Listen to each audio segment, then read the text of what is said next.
Welcome back. Tonight, we will listen to the book of Exodus, read chapter by chapter without interruption. Through every chapter, you will witness how God never abandoned his people, leading them from bondage into freedom with power and tenderness. As you listen, feel free to comment what time it is where you are and where you're watching from. And if you haven't yet, consider subscribing so God's word can reach even more people who need it. The Book of Exodus. Exodus chapter 1. These are the names of the sons of Israel, who went to Egypt with Jacob, each with his family: Reuben, Simeon, Levi, and Judah; Issachar, Zebulun, and Benjamin; Dan and Naphtali, Gad and Asher. The descendants of Jacob numbered 70 in all. Joseph was already in Egypt. Now Joseph and all his brothers and all that generation died. But the Israelites were exceedingly fruitful. They multiplied greatly, increased in numbers, and became so numerous that the land was filled with them. Then a new king, to whom Joseph meant nothing, came to power in Egypt. "Look," he said to his people, "the Israelites have become far too numerous for us. Come, we must deal shrewdly with them, or they will become even more numerous, and if war breaks out, will join our enemies, fight against us, and leave the country." So they put slave masters over them to oppress them with forced labor, and they built Pithom and Ramesses as store cities for Pharaoh. But the more they were oppressed, the more they multiplied and spread. So the Egyptians came to dread the Israelites and worked them ruthlessly. They made their lives bitter with harsh labor in brick and mortar and with all kinds of work in the fields. In all their harsh labor, the Egyptians worked them ruthlessly. The king of Egypt said to the Hebrew midwives, whose names were Shiphrah and Puah, "When you are helping the Hebrew women during childbirth on the delivery stool, if you see that the baby is a boy, kill him. But if it is a girl, let her live." The midwives, however, feared God and did not do what the king of Egypt had told them to do. They let the boys live. Then the king of Egypt summoned the midwives and asked them, "Why have you done this? Why have you let the boys live?" The midwives answered Pharaoh, "Hebrew women are not like Egyptian women. They are vigorous and give birth before the midwives arrive." So God was kind to the midwives, and the people increased and became even more numerous. And because the midwives feared God, he gave them families of their own. Then Pharaoh gave this order to all his people: "Every Hebrew boy that is born, you must throw into the Nile, but let every girl live."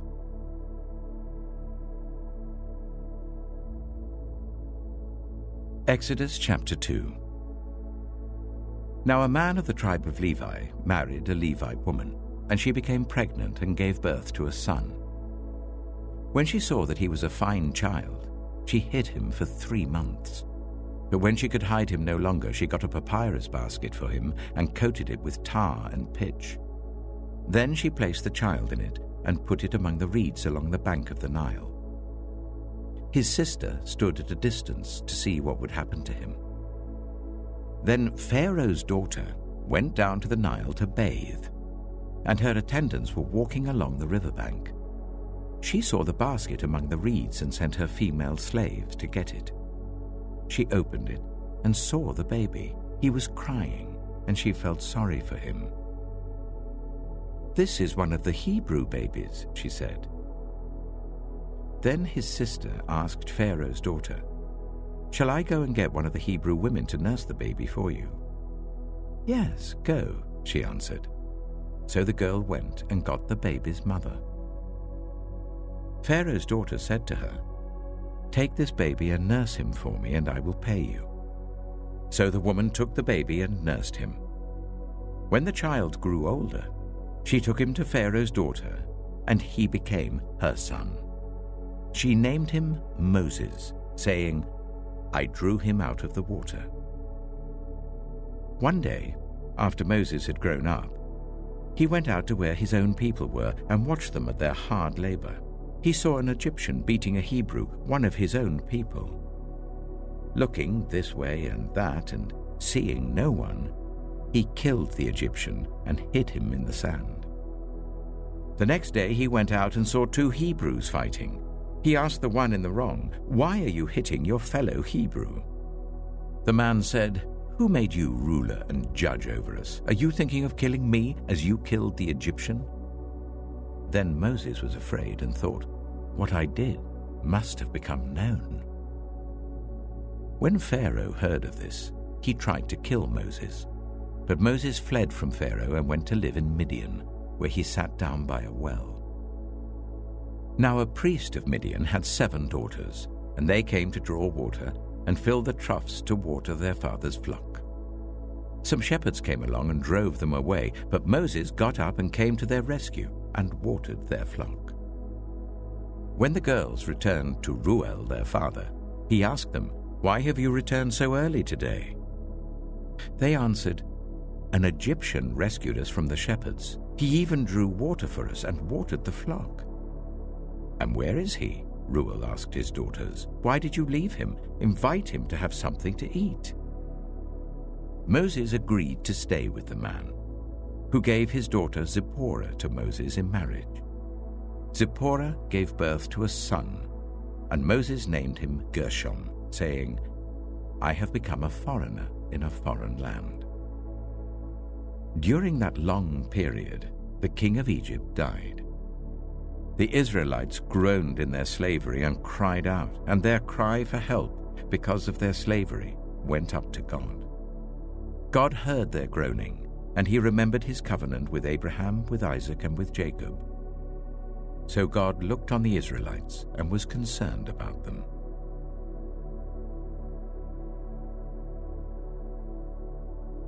Exodus chapter 3.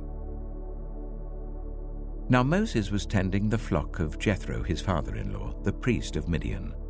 And he led the flock to the far side of the wilderness and came to Horeb, the mountain of God. There the angel of the Lord appeared to him in flames of fire from within a bush. Moses saw that though the bush was on fire, it did not burn up. So Moses thought, I will go over and see this strange sight, why the bush does not burn up. When the Lord saw that he had gone over to look, God called to him from within the bush, Moses, Moses. And Moses said, Here I am.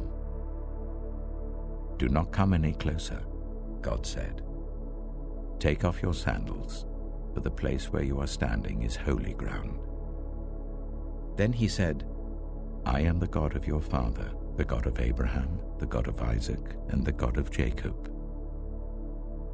At this, Moses hid his face, because he was afraid to look at God. The Lord said, I have indeed seen the misery of my people in Egypt. I have heard them crying out because of their slave drivers, and I am concerned about their suffering. So I have come down to rescue them from the hand of the Egyptians, and to bring them up out of that land into a good and spacious land, a land flowing with milk and honey, the home of the Canaanites, Hittites, Amorites, Perizzites, Hivites, and Jebusites. And now the cry of the Israelites has reached me, and I have seen the way the Egyptians are oppressing them. So now, go. I'm sending you to Pharaoh to bring my people, the Israelites, out of Egypt. But Moses said to God, Who am I that I should go to Pharaoh and bring the Israelites out of Egypt? And God said, I will be with you, and this will be the sign to you that it is I who have sent you. When you have brought the people out of Egypt, you will worship God on this mountain. Moses said to God, Suppose I go to the Israelites and say to them, The God of your fathers has sent me to you, and they ask me, What is his name? Then what shall I tell them? God said to Moses, "I am who I am." This is what you are to say to the Israelites. "I am has sent me to you." God also said to Moses, "Say to the Israelites, the Lord, the God of your fathers, the God of Abraham, the God of Isaac, and the God of Jacob, has sent me to you. This is my name forever, the name you shall call me from generation to generation. Go, assemble the elders of Israel and say to them, the Lord, the God of your fathers, the God of Abraham, Isaac, and Jacob, appeared to me and said, I have watched over you and have seen what has been done to you in Egypt.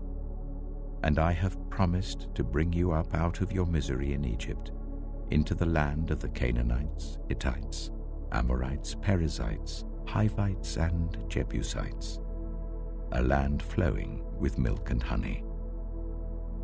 The elders of Israel will listen to you. Then you and the elders are to go to the king of Egypt and say to him, the Lord, the God of the Hebrews, has met with us. Let us take a 3-day journey into the wilderness to offer sacrifices to the Lord our God.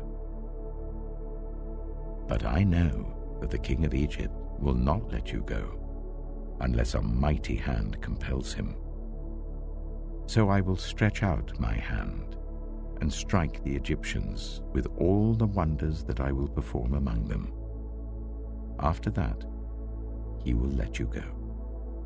And I will make the Egyptians favorably disposed towards his people, so that when you leave, you will not go empty-handed. Every woman is to ask her neighbor and any woman living in her house for articles of silver and gold and for clothing, which you will put on your sons and daughters, and so you will plunder the Egyptians.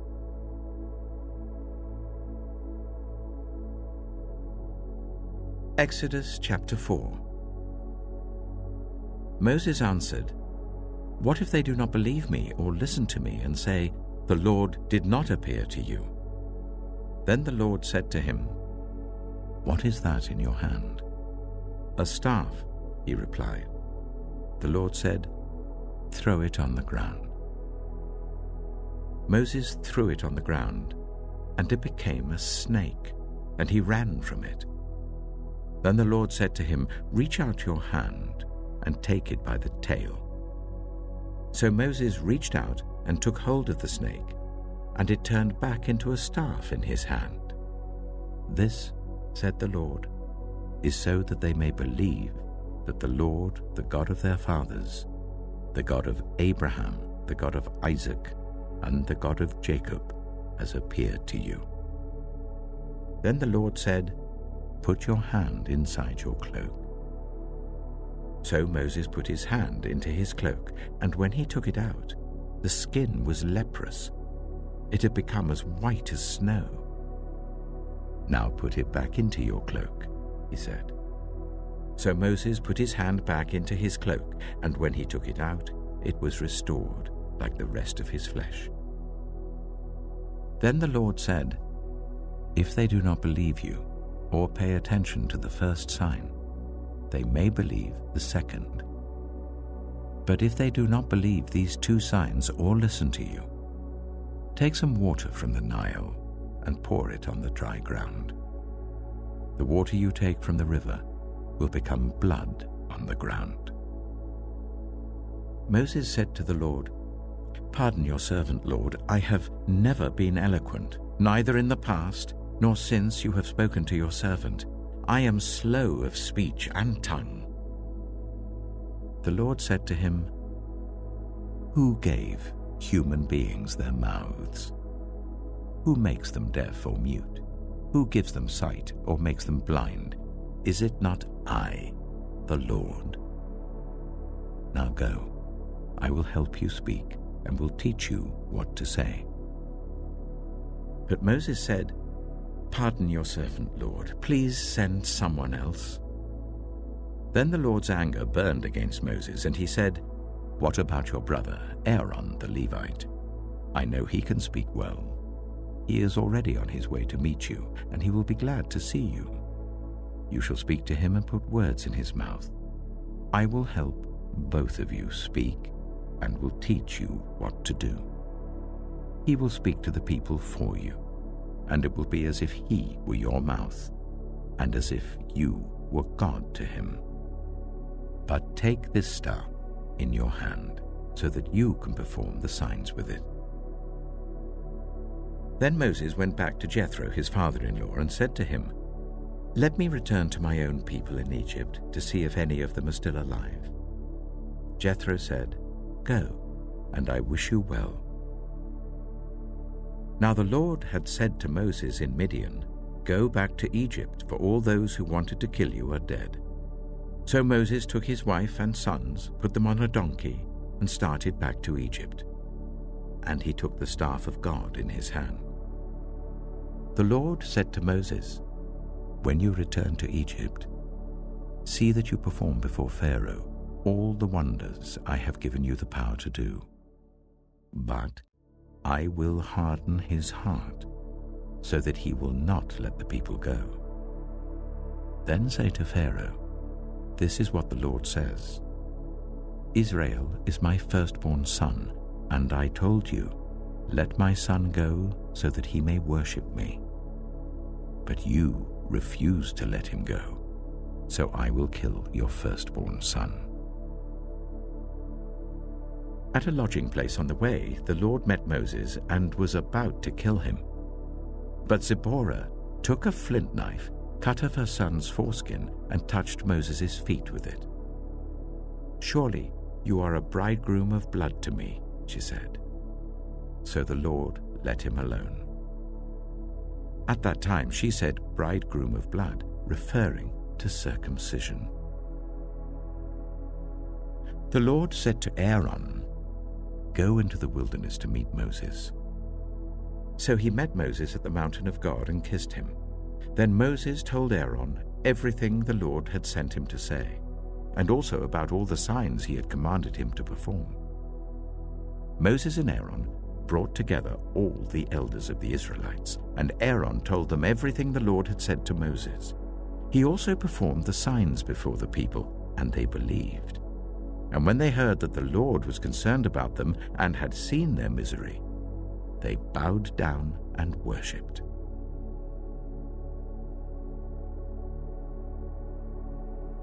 Exodus chapter 5.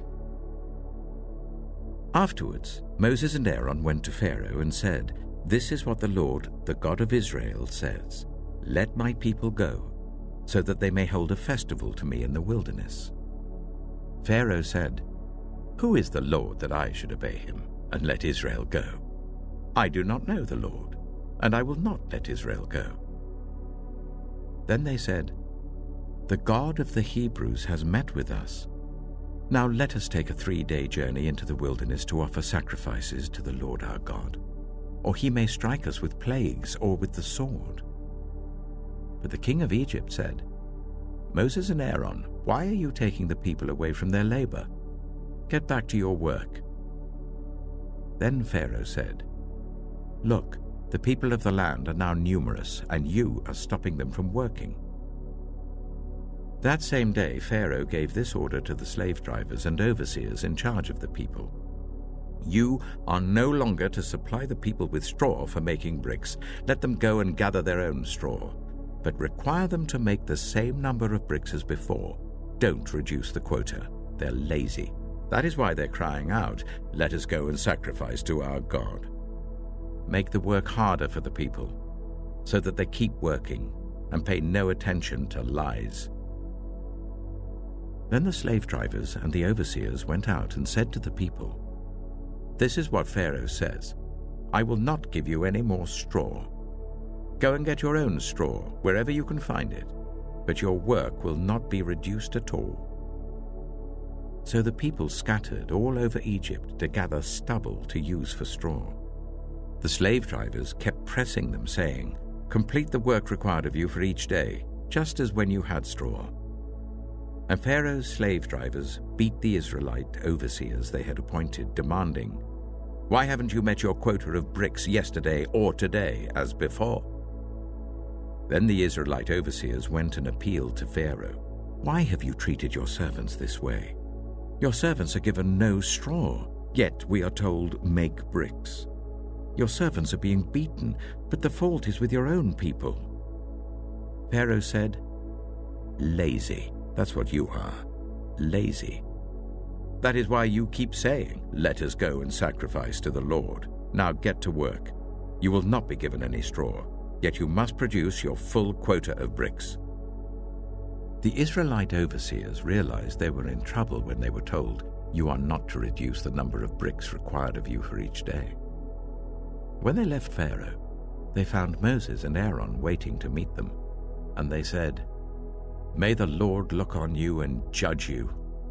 You have made us obnoxious to Pharaoh and his officials, and have put a sword in their hand to kill us." Moses returned to the Lord and said, "Why, Lord? Why have you brought trouble on this people? Is this why you sent me? Ever since I went to Pharaoh to speak in your name, he has brought trouble on this people, and you have not rescued your people at all."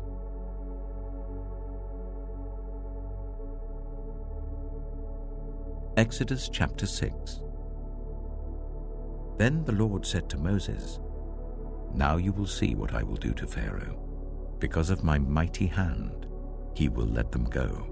Because of my mighty hand, he will drive them out of his country." God also said to Moses, "I am the Lord. I appeared to Abraham, to Isaac, and to Jacob as God Almighty, but by my name, the Lord, I did not make myself known to them. I also established my covenant with them to give them the land of Canaan, where they resided as foreigners. Moreover, I have heard the groaning of the Israelites, whom the Egyptians are enslaving, and I have remembered my covenant. Therefore say to the Israelites, 'I am the Lord, and I will bring you out from under the yoke of the Egyptians. I will free you from being slaves to them. I will redeem you with an outstretched arm and with mighty acts of judgment.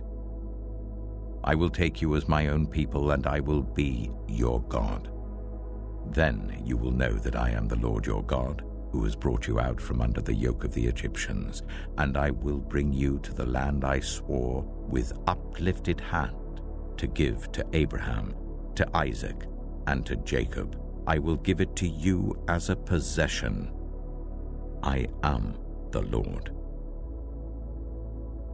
Moses reported this to the Israelites, but they did not listen to him because of their discouragement and harsh labor. Then the Lord said to Moses, "Go, tell Pharaoh, king of Egypt, to let the Israelites go out of his country." But Moses said to the Lord, "If the Israelites will not listen to me, why would Pharaoh listen to me, since I speak with faltering lips?" Now the Lord spoke to Moses and Aaron about the Israelites and Pharaoh, king of Egypt, and he commanded them to bring the Israelites out of Egypt. These were the heads of their families. The sons of Reuben, the firstborn of Israel, were Hanok and Palu, Hezron and Carmi. These were the clans of Reuben. The sons of Simeon were Jemuel, Jamin, Ohad, Jachin, Zohar, and Sheul, the son of a Canaanite woman. These were the clans of Simeon. These were the names of the sons of Levi according to their records: Gershon, Kohath, and Merari. Levi lived 137 years. The sons of Gershon by clans were Libni and Shimei. The sons of Kohath were Amram, Ishah, Hebron, and Uzziel. Kohath lived 133 years. The sons of Merari were Mahli and Mushai. These were the clans of Levi according to their records. Amram married his father's sister, Jochebed, who bore him Aaron and Moses. Amram lived 137 years. The sons of Izhar were Korah, Nepheg, and Zikri. The sons of Uzziel were Mishael, Elzaphan, and Sithri. Aaron married Elisheba, daughter of Amminadab and sister of Nahshon, and she bore him Nadab and Abihu, Eleazar and Ithamar. The sons of Korah were Asa, Elkanah, and Abiasaph. These were the Koharite clans. Eleazar, son of Aaron, married one of the daughters of Putiel, and she bore him Phinehas. These were the heads of the Levite families, clan by clan. It was this Aaron and Moses to whom the Lord had said, "Bring the Israelites out of Egypt by their divisions."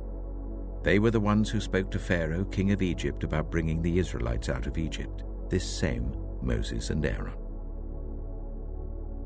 Now when the Lord spoke to Moses in Egypt, he said to him, "I am the Lord. Tell Pharaoh, king of Egypt, everything I tell you." But Moses said to the Lord, "Since I speak with faltering lips, why would Pharaoh listen to me?"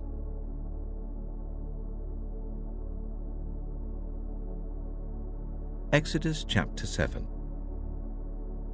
Then the Lord said to Moses, "See, I have made you like God to Pharaoh, and your brother Aaron will be your prophet.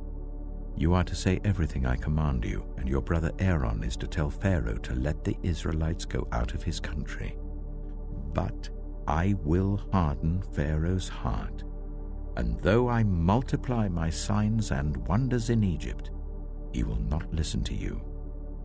Then I will lay my hand on Egypt, and with mighty acts of judgment I will bring out my divisions, my people, the Israelites, and the Egyptians will know that I am the Lord, when I stretch out my hand against Egypt and bring the Israelites out of it." Moses and Aaron did just as the Lord commanded them. Moses was 80 years old, and Aaron 83 when they spoke to Pharaoh. The Lord said to Moses and Aaron, "When Pharaoh says to you, 'Perform a miracle,' then say to Aaron, 'Take your staff and throw it down before Pharaoh, and it will become a snake.'" So Moses and Aaron went to Pharaoh and did just as the Lord commanded. Aaron threw his staff down in front of Pharaoh and his officials, and it became a snake. Pharaoh then summoned the wise men and sorcerers, and the Egyptian magicians also did the same things by their secret arts. Each one threw down his staff, and it became a snake. But Aaron's staff swallowed up their staffs. Yet Pharaoh's heart became hard, and he would not listen to them, just as the Lord had said. Then the Lord said to Moses, "Pharaoh's heart is unyielding. He refuses to let the people go. Go to Pharaoh in the morning as he goes out to the river. Confront him on the bank of the Nile, and take in your hand the staff that was changed into a snake. Then say to him, 'The Lord, the God of the Hebrews, has sent me to say to you, let my people go, so that they may worship me in the wilderness. But until now you have not listened. This is what the Lord says. By this you will know that I am the Lord. With this staff that is in my hand, I will strike the water of the Nile, and it will be changed into blood. The fish in the Nile will die, and the river will stink. The Egyptians will not be able to drink its water." The Lord said to Moses, "Tell Aaron, take your staff and stretch out your hand over the waters of Egypt, over the streams and canals, over the ponds and all the reservoirs, and they will turn to blood. Blood will be everywhere in Egypt, even in vessels of wood and stone." Moses and Aaron did just as the Lord had commanded. He raised his staff in the presence of Pharaoh and his officials and struck the water of the Nile, and all the water was changed into blood. The fish in the Nile died, and the river smelled so bad that the Egyptians could not drink its water. Blood was everywhere in Egypt. But the Egyptian magicians did the same things by their secret arts, and Pharaoh's heart became hard. He would not listen to Moses and Aaron, just as the Lord had said.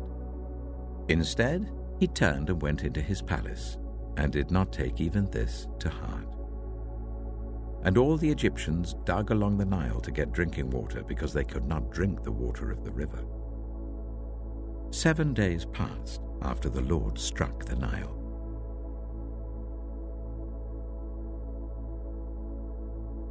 Exodus chapter 8.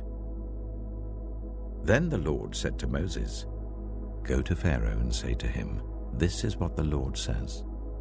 Let my people go, so that they may worship me.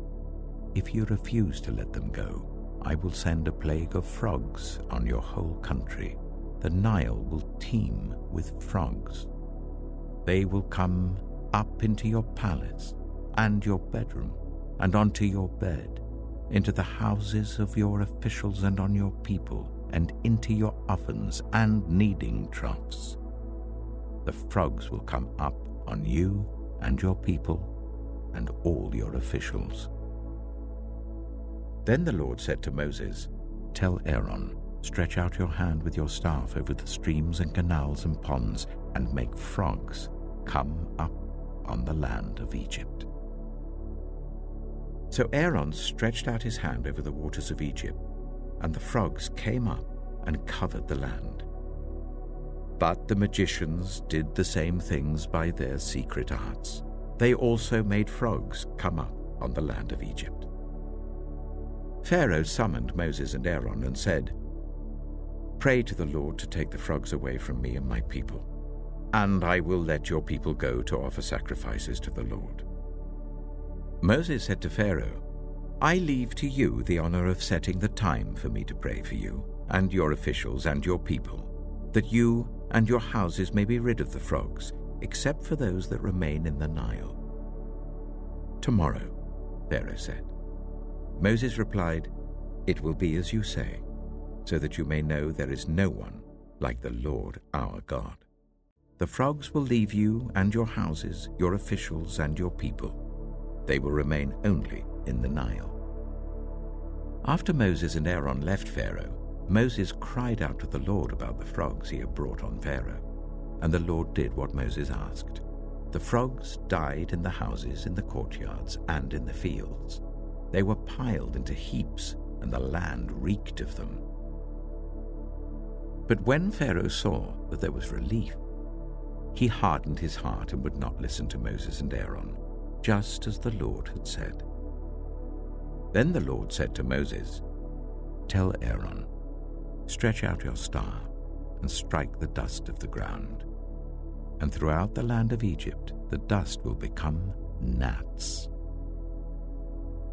They did this, and when Aaron stretched out his hand with the staff and struck the dust of the ground, gnats came on people and animals. All the dust throughout the land of Egypt became gnats. But when the magicians tried to produce gnats by their secret arts, they could not. Since the gnats were on people and animals everywhere, the magicians said to Pharaoh, "This is the finger of God." But Pharaoh's heart was hard, and he would not listen, just as the Lord had said. Then the Lord said to Moses, "Get up early in the morning and confront Pharaoh as he goes to the river, and say to him, 'This is what the Lord says. Let my people go, so that they may worship me. If you do not let my people go, I will send swarms of flies on you and your officials, on your people and into your houses. The houses of the Egyptians will be full of flies. Even the ground will be covered with them. But on that day, I will deal differently with the land of Goshen, where my people live. No swarms of flies will be there, so that you will know that I, the Lord, am in this land. I will make a distinction between my people and your people. This sign will occur tomorrow." And the Lord did this. Dense swarms of flies poured into Pharaoh's palace and into the houses of his officials. Throughout Egypt, the land was ruined by the flies. Then Pharaoh summoned Moses and Aaron and said, "Go, sacrifice to your God here in the land." But Moses said, That would not be right. The sacrifices we offer the Lord our God would be detestable to the Egyptians. And if we offer sacrifices that are detestable in their eyes, will they not stone us? We must take a 3-day journey into the wilderness to offer sacrifices to the Lord our God, as he commands us." Pharaoh said, "I will let you go to offer sacrifices to the Lord your God in the wilderness, but you must not go very far. Now pray for me." Moses answered, "As soon as I leave you, I will pray to the Lord, and tomorrow the flies will leave Pharaoh and his officials and his people. Only let Pharaoh be sure that he does not act deceitfully again by not letting the people go to offer sacrifices to the Lord." Then Moses left Pharaoh and prayed to the Lord, and the Lord did what Moses asked. The flies left Pharaoh and his officials and his people. Not a fly remained. But this time also Pharaoh hardened his heart and would not let the people go.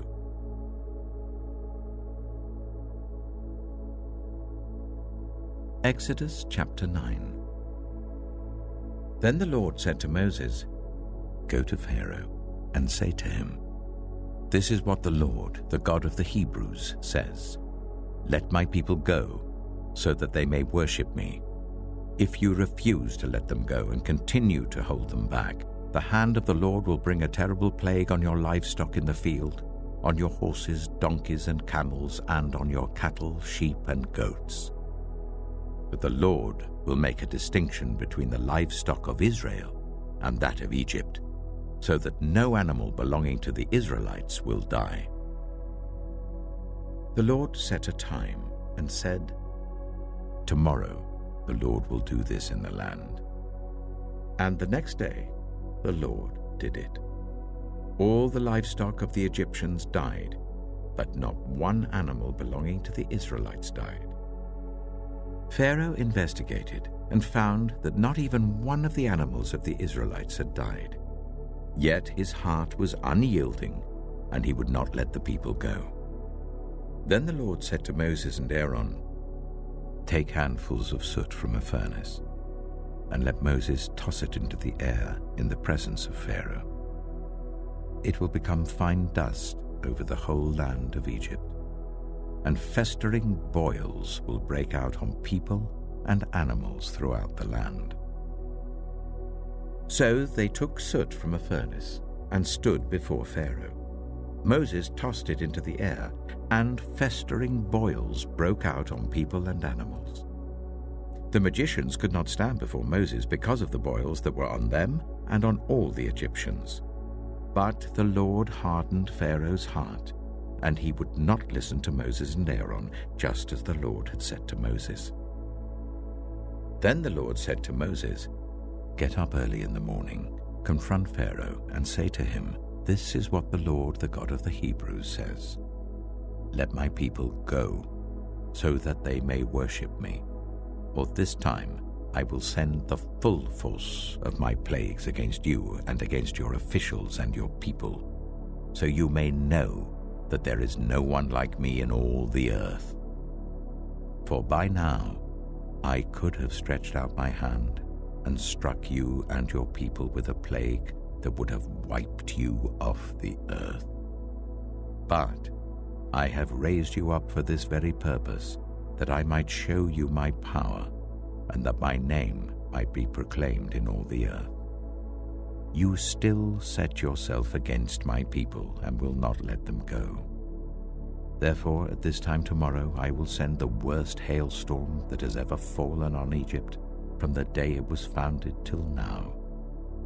Give an order now to bring your livestock and everything you have in the field to a place of shelter, because the hail will fall on every person and animal that has not been brought in and is still out in the field, and they will die."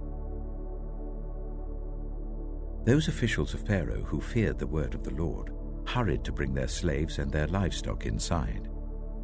But those who ignored the word of the Lord left their slaves and livestock in the field. Then the Lord said to Moses, "Stretch out your hand towards the sky so that hail will fall all over Egypt, on people and animals and on everything growing in the fields of Egypt. When Moses stretched out his staff towards the sky, the Lord sent thunder and hail, and lightning flashed down to the ground. So the Lord rained hail on the land of Egypt. Hail fell, and lightning flashed back and forth. It was the worst storm in all the land of Egypt since it had become a nation. Throughout Egypt, hail struck everything in the fields, both people and animals.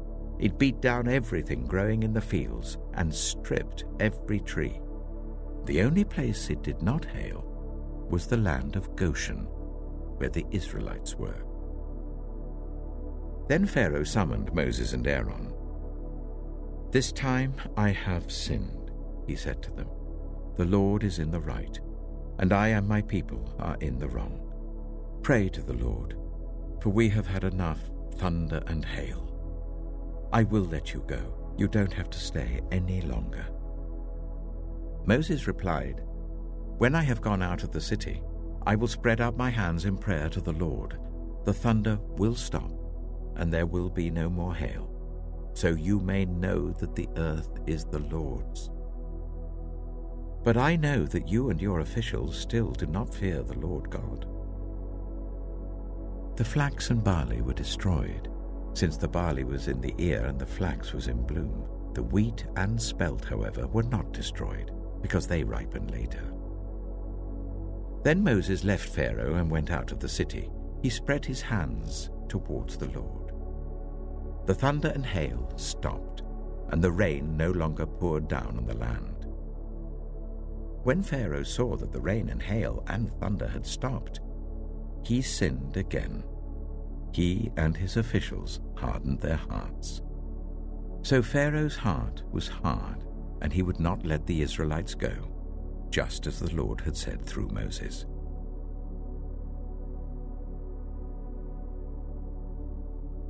Exodus chapter 10. Then the Lord said to Moses, "Go to Pharaoh, for I have hardened his heart and the hearts of his officials, so that I may perform these signs of mine among them, that you may tell your children and grandchildren how I dealt harshly with the Egyptians, and how I performed my signs among them, and that you may know that I am the Lord." So Moses and Aaron went to Pharaoh and said to him, "This is what the Lord, the God of the Hebrews, says. How long will you refuse to humble yourself before me? Let my people go, so that they may worship me. If you refuse to let them go, I will bring locusts into your country tomorrow. They will cover the face of the ground so that it cannot be seen. They will devour what little you have left after the hail, including every tree that is growing in your fields. They will fill your houses and those of all your officials and all the Egyptians, something neither your parents nor your ancestors have ever seen, from the day they settled in this land till now." Then Moses turned and left Pharaoh. Pharaoh's officials said to him, "How long will this man be a snare to us? Let the people go, so that they may worship the Lord their God. Do you not realize that Egypt is ruined?" Then Moses and Aaron were brought back to Pharaoh. "Go worship the Lord your God," he said. "But tell me who will be going." Moses answered, "We will go with our young and our old, with our sons and our daughters, and with our flocks and herds, because we are to celebrate a festival to the Lord." Pharaoh said, "The Lord be with you, if I let you go, along with your women and children. Clearly you are bent on evil. No, let only the men go and worship the Lord, since that's what you've been asking for." Then Moses and Aaron were driven out of Pharaoh's presence. And the Lord said to Moses, "Stretch out your hand over Egypt, so that locusts swarm over the land and devour everything growing in the fields, everything left by the hail." So Moses stretched out his staff over Egypt, And the Lord made an east wind blow across the land all that day and all that night. By morning, the wind had brought the locusts. They invaded all Egypt and settled down in every area of the country in great numbers. Never before had there been such a plague of locusts, nor will there ever be again. They covered all the ground until it was black. They devoured all that was left after the hail, everything growing in the fields and the fruit on the trees. Nothing green remained on tree or plant in all the land of Egypt. Pharaoh quickly summoned Moses and Aaron and said, "I have sinned against the Lord your God and against you. Now forgive my sin once more, and pray to the Lord your God to take this deadly plague away from me." Moses then left Pharaoh and prayed to the Lord. And the Lord changed the wind to a very strong west wind, which caught up the locusts and carried them into the Red Sea. Not a locust was left anywhere in Egypt. But the Lord hardened Pharaoh's heart, and he would not let the Israelites go. Then the Lord said to Moses, "Stretch out your hand towards the sky, so that darkness spreads over Egypt, darkness that can be felt." So Moses stretched out his hand towards the sky, and total darkness covered all Egypt for 3 days. No one could see anyone else or move about for 3 days. Yet all the Israelites had light in the places where they lived. Then Pharaoh summoned Moses and said, "Go worship the Lord. Even your women and children may go with you, only leave your flocks and herds behind."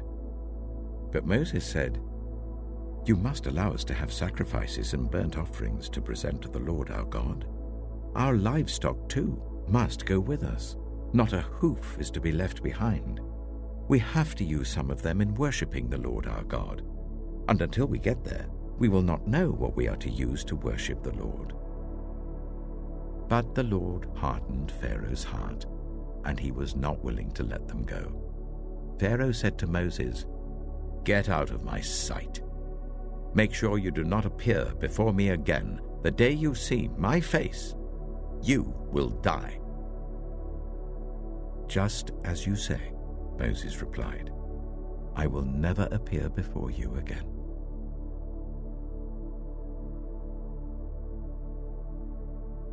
Exodus chapter 11.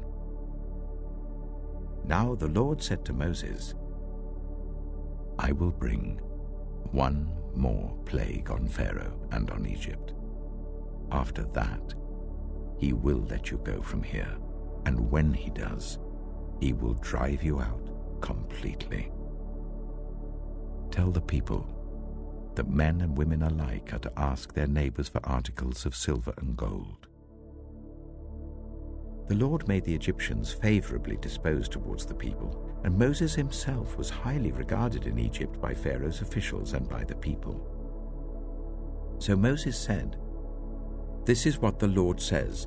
About midnight I will go throughout Egypt. Every firstborn son in Egypt will die, from the firstborn son of Pharaoh who sits on the throne to the firstborn son of the female slave who is at her handmill, and all the firstborn of the cattle as well. There will be loud wailing throughout Egypt, worse than there has ever been or ever will be again. But among the Israelites, not a dog will bark at any person or animal. Then you will know that the Lord makes a distinction between Egypt and Israel. All these officials of yours will come to me, bowing down before me and saying, 'Go, you and all the people who follow you.' After that, I will leave." Then Moses, hot with anger, left Pharaoh. The Lord had said to Moses, "Pharaoh will refuse to listen to you, so that my wonders may be multiplied in Egypt."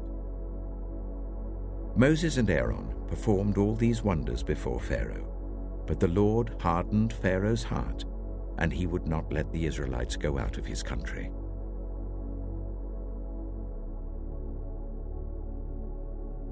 Exodus chapter 12. The Lord said to Moses and Aaron in Egypt, "This month is to be for you the first month of your year. Tell the whole community of Israel that on the 10th day of this month, each man is to take a lamb for his family, one for each household. If any household is too small for a whole lamb, they must share one with their nearest neighbor, having taken into account the number of people there are. You are to determine the amount of lamb needed in accordance with what each person will eat. The animals you choose must be year-old males, without defect, and you may take them from the sheep or the goats. Take care of them until the 14th day of the month, when all the members of the community of Israel must slaughter them at twilight. Then they are to take some of the blood and put it on the sides and tops of the door frames of the houses where they eat the lambs. That same night, they are to eat the meat roasted over the fire, along with bitter herbs and bread made without yeast. Do not eat the meat raw or boiled in water, but roast it over a fire, with the head, legs, and internal organs. Do not leave any of it till morning. If some is left till morning, you must burn it. This is how you are to eat it, with your cloak tucked into your belt, your sandals on your feet, and your staff in your hand. Eat it in haste. It is the Lord's Passover. On that same night, I will pass through Egypt and strike down every firstborn of both people and animals, and I will bring judgment on all the gods of Egypt. I am the Lord. The blood will be a sign for you on the houses where you are, and when I see the blood, I will pass over you. No destructive plague will touch you when I strike Egypt. This is a day you are to commemorate. For the generations to come you shall celebrate it as a festival to the Lord, a lasting ordinance. For 7 days you are to eat bread made without yeast. On the first day remove the yeast from your houses, for whoever eats anything with yeast in it from the first day until the 7th must be cut off from Israel. On the first day hold a sacred assembly, and another one on the 7th day. Do no work at all on these days, except to prepare food for everyone to eat. That is all you may do. Celebrate the festival of unleavened bread, because it was on this very day that I brought your divisions out of Egypt. Celebrate this day as a lasting ordinance for the generations to come. In the first month, you are to eat bread made without yeast, from the evening of the 14th day until the evening of the 21st day. For 7 days, no yeast is to be found in your houses, and anyone, whether foreigner or native born, who eats anything with yeast in it must be cut off from the community of Israel. Eat nothing made with yeast. Wherever you live, you must eat unleavened bread. Then Moses summoned all the elders of Israel and said to them, "Go at once and select the animals for your families and slaughter the Passover lamb. Take a bunch of hyssop, dip it into the blood in the basin, and put some of the blood on the top and on both sides of the doorframe. None of you shall go out of the door of your house until morning. When the Lord goes through the land to strike down the Egyptians, he will see the blood on the top and sides of the doorframe and will pass over that doorway, and he will not permit the destroyer to enter your houses and strike you down. Obey these instructions as a lasting ordinance for you and your descendants. When you enter the land that the Lord will give you as he promised, observe this ceremony. And when your children ask you, 'What does this ceremony mean to you?' then tell them, 'It is the Passover sacrifice to the Lord, who passed over the houses of the Israelites in Egypt and spared our homes when he struck down the Egyptians.'" Then the people bowed down and worshipped. the Israelites did just what the Lord commanded Moses and Aaron. At midnight, the Lord struck down all the firstborn in Egypt, from the firstborn of Pharaoh who sat on the throne, to the firstborn of the prisoner who was in the dungeon, and the firstborn of all the livestock as well. Pharaoh and all his officials and all the Egyptians got up during the night, and there was loud wailing in Egypt, for there was not a house without someone dead. During the night, Pharaoh summoned Moses and Aaron and said, "Up, leave my people, you and the Israelites. Go worship the Lord as you have requested. Take your flocks and herds as you have said, and go. And also bless me." The Egyptians urged the people to hurry and leave the country, "For otherwise," they said, "we will all die." So the people took their dough before the yeast was added and carried it on their shoulders in kneading troughs wrapped in clothing. The Israelites did as Moses instructed and asked the Egyptians for articles of silver and gold and for clothing.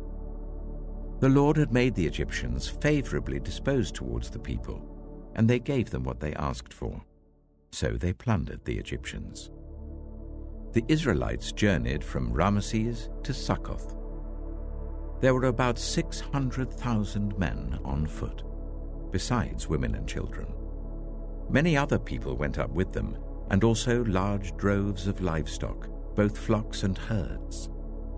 With the dough the Israelites had brought from Egypt, they baked loaves of unleavened bread. The dough was without yeast because they had been driven out of Egypt and did not have time to prepare food for themselves. Now the length of time the Israelite people lived in Egypt was 430 years. At the end of 430 years, to the very day, all the Lord's divisions left Egypt. Because the Lord kept vigil that night to bring them out of Egypt, on this night all the Israelites are to keep vigil to honor the Lord for the generations to come. The Lord said to Moses and Aaron, "These are the regulations for the Passover meal. No foreigner may eat it. Any slave you have bought may eat it after you have circumcised him, but a temporary resident or a hired worker may not eat it. It must be eaten inside the house. Take none of the meat outside the house. Do not break any of the bones. The whole community of Israel must celebrate it. A foreigner residing among you who wants to celebrate the Lord's Passover must have all the males in his household circumcised. Then he may take part, like one born in the land. No uncircumcised male may eat it. The same law applies both to the native-born and to the foreigner residing among you." All the Israelites did just what the Lord had commanded Moses and Aaron, and on that very day the Lord brought the Israelites out of Egypt by their divisions.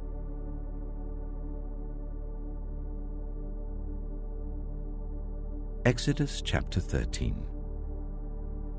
The Lord said to Moses, "Consecrate to me every firstborn male. The first offspring of every womb among the Israelites belongs to me, whether human or animal." Then Moses said to the people, "Commemorate this day, the day you came out of Egypt, out of the land of slavery, because the Lord brought you out of it with a mighty hand. Eat nothing containing yeast. Today, in the month of Aviv, you are leaving. When the Lord brings you into the land of the Canaanites, Hittites, Amorites, Hivites, and Jebusites, the land he swore to your ancestors to give you, a land flowing with milk and honey, you are to observe this ceremony in this month. For 7 days eat bread made without yeast, and on the 7th day hold a festival to the Lord. Eat unleavened bread during those 7 days. Nothing with yeast in it is to be seen among you, nor shall any yeast be seen anywhere within your borders. On that day tell your son, I do this because of what the Lord did for me when I came out of Egypt. This observance will be for you like a sign on your hand and a reminder on your forehead that this law of the Lord is to be on your lips. For the Lord brought you out of Egypt with his mighty hand. You must keep this ordinance at the appointed time, year after year. After the Lord brings you into the land of the Canaanites and gives it to you, as he promised on oath to you and your ancestors, you are to give over to the Lord the first offspring of every womb. All the firstborn males of your livestock belong to the Lord. Redeem with a lamb every firstborn donkey. But if you do not redeem it, break its neck. Redeem every firstborn among your sons. In the days to come, when your son asks you, "What does this mean?" say to him, "With a mighty hand the Lord brought us out of Egypt, out of the land of slavery.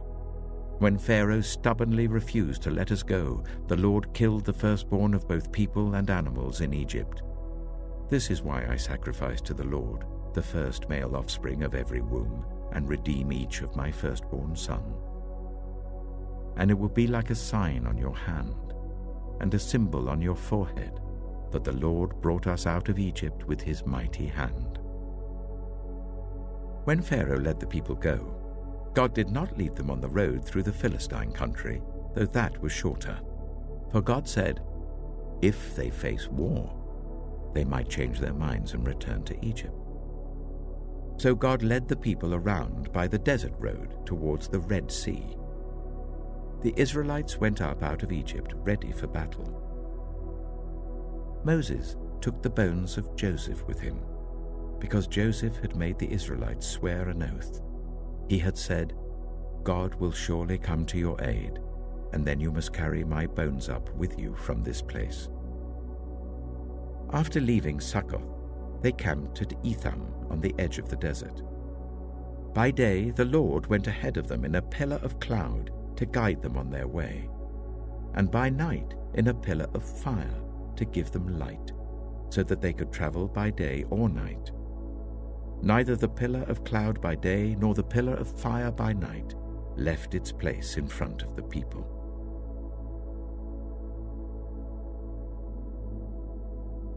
Exodus chapter 14.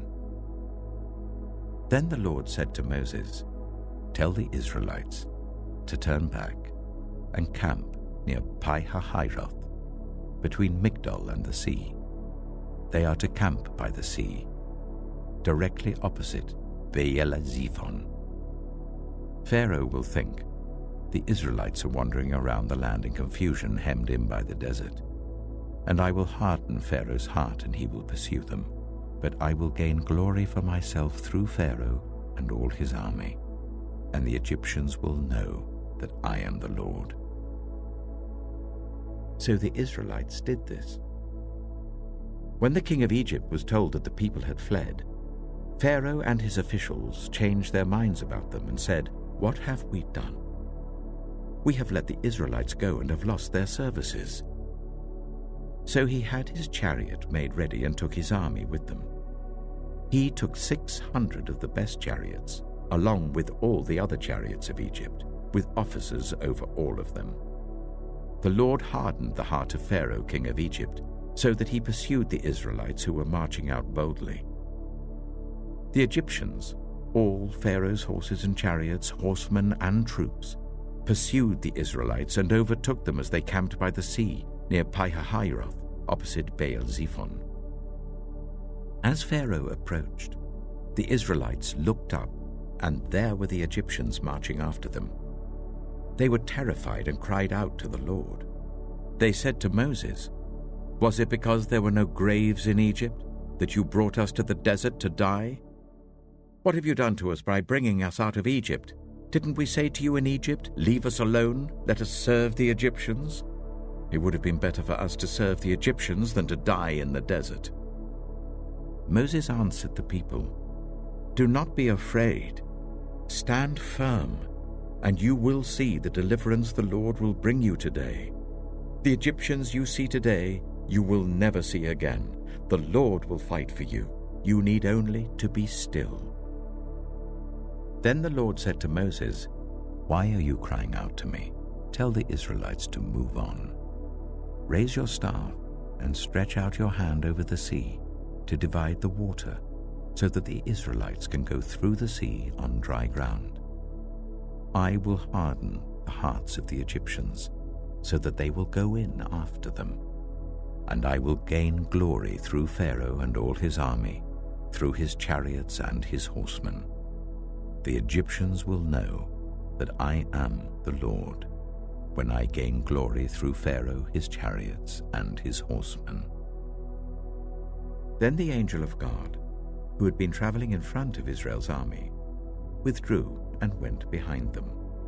The pillar of cloud also moved from in front and stood behind them, coming between the armies of Egypt and Israel. Throughout the night the cloud brought darkness to the one side and light to the other, so neither went near the other all night long. Then Moses stretched out his hand over the sea, and all that night the Lord drove the sea back with a strong east wind and turned it into dry land. The waters were divided, and the Israelites went through the sea on dry ground with a wall of water on their right and on their left. The Egyptians pursued them, and all Pharaoh's horses and chariots and horsemen followed them into the sea. During the last watch of the night, the Lord looked down from the pillar of fire and cloud at the Egyptian army and threw it into confusion. He jammed the wheels of their chariots so that they had difficulty driving.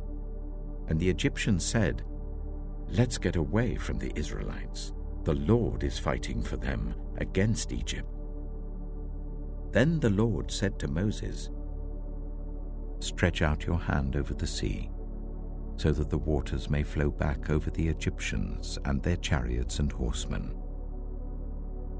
Moses stretched out his hand over the sea, and at daybreak the sea went back to its place. The Egyptians were fleeing towards it, and the Lord swept them into the sea. The water flowed back and covered the chariots and horsemen, the entire army of Pharaoh that had followed the Israelites into the sea. Not one of them survived. But the Israelites went through the sea on dry ground, with a wall of water on their right and on their left. That day the Lord saved Israel from the hands of the Egyptians, and Israel saw the Egyptians lying dead on the shore. And when the Israelites saw the mighty hand of the Lord displayed against the Egyptians, the people feared the Lord and put their trust in him and in Moses his servant.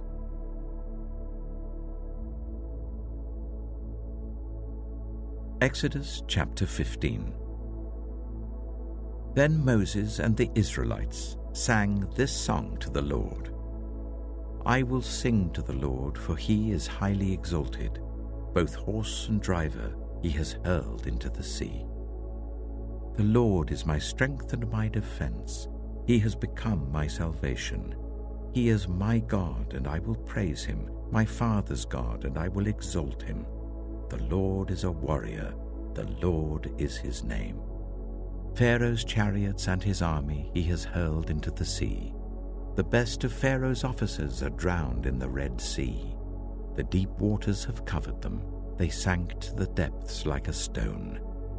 Your right hand, Lord, was majestic in power. Your right hand, Lord, shattered the enemy. In the greatness of your majesty you threw down those who opposed you. You unleashed your burning anger. It consumed them like stubble.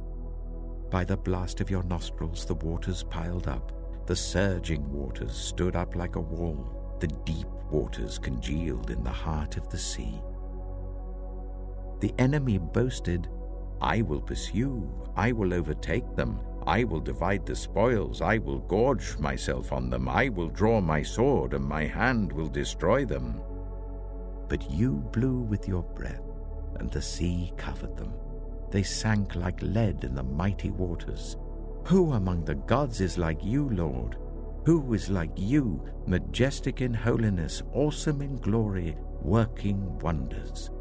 You stretch out your right hand, and the earth swallows your enemies. In your unfailing love you will lead the people you have redeemed. In your strength you will guide them to your holy dwelling. The nations will hear and tremble. Anguish will grip the people of Philistia. The chiefs of Edom will be terrified. The leaders of Moab will be seized with trembling. The people of Canaan will melt away.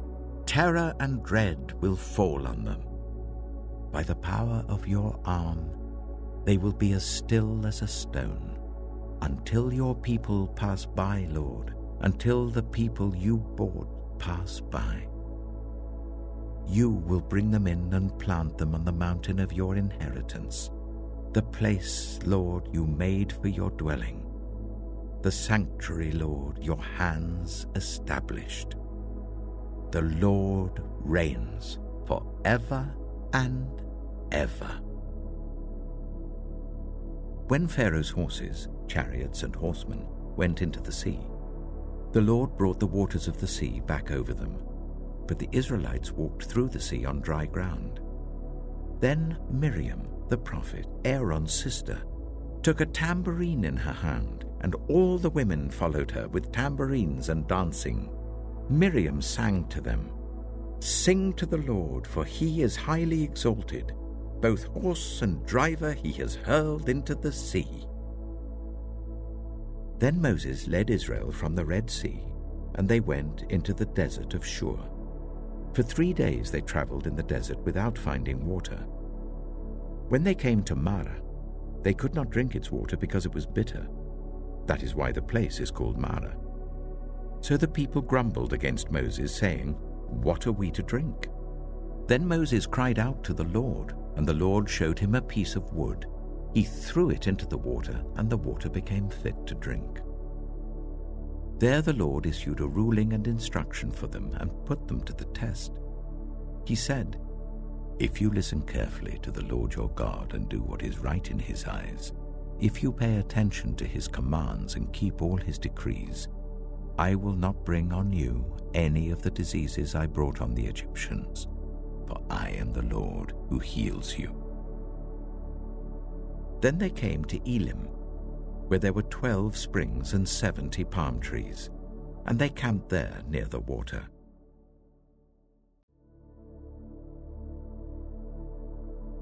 Exodus chapter 16.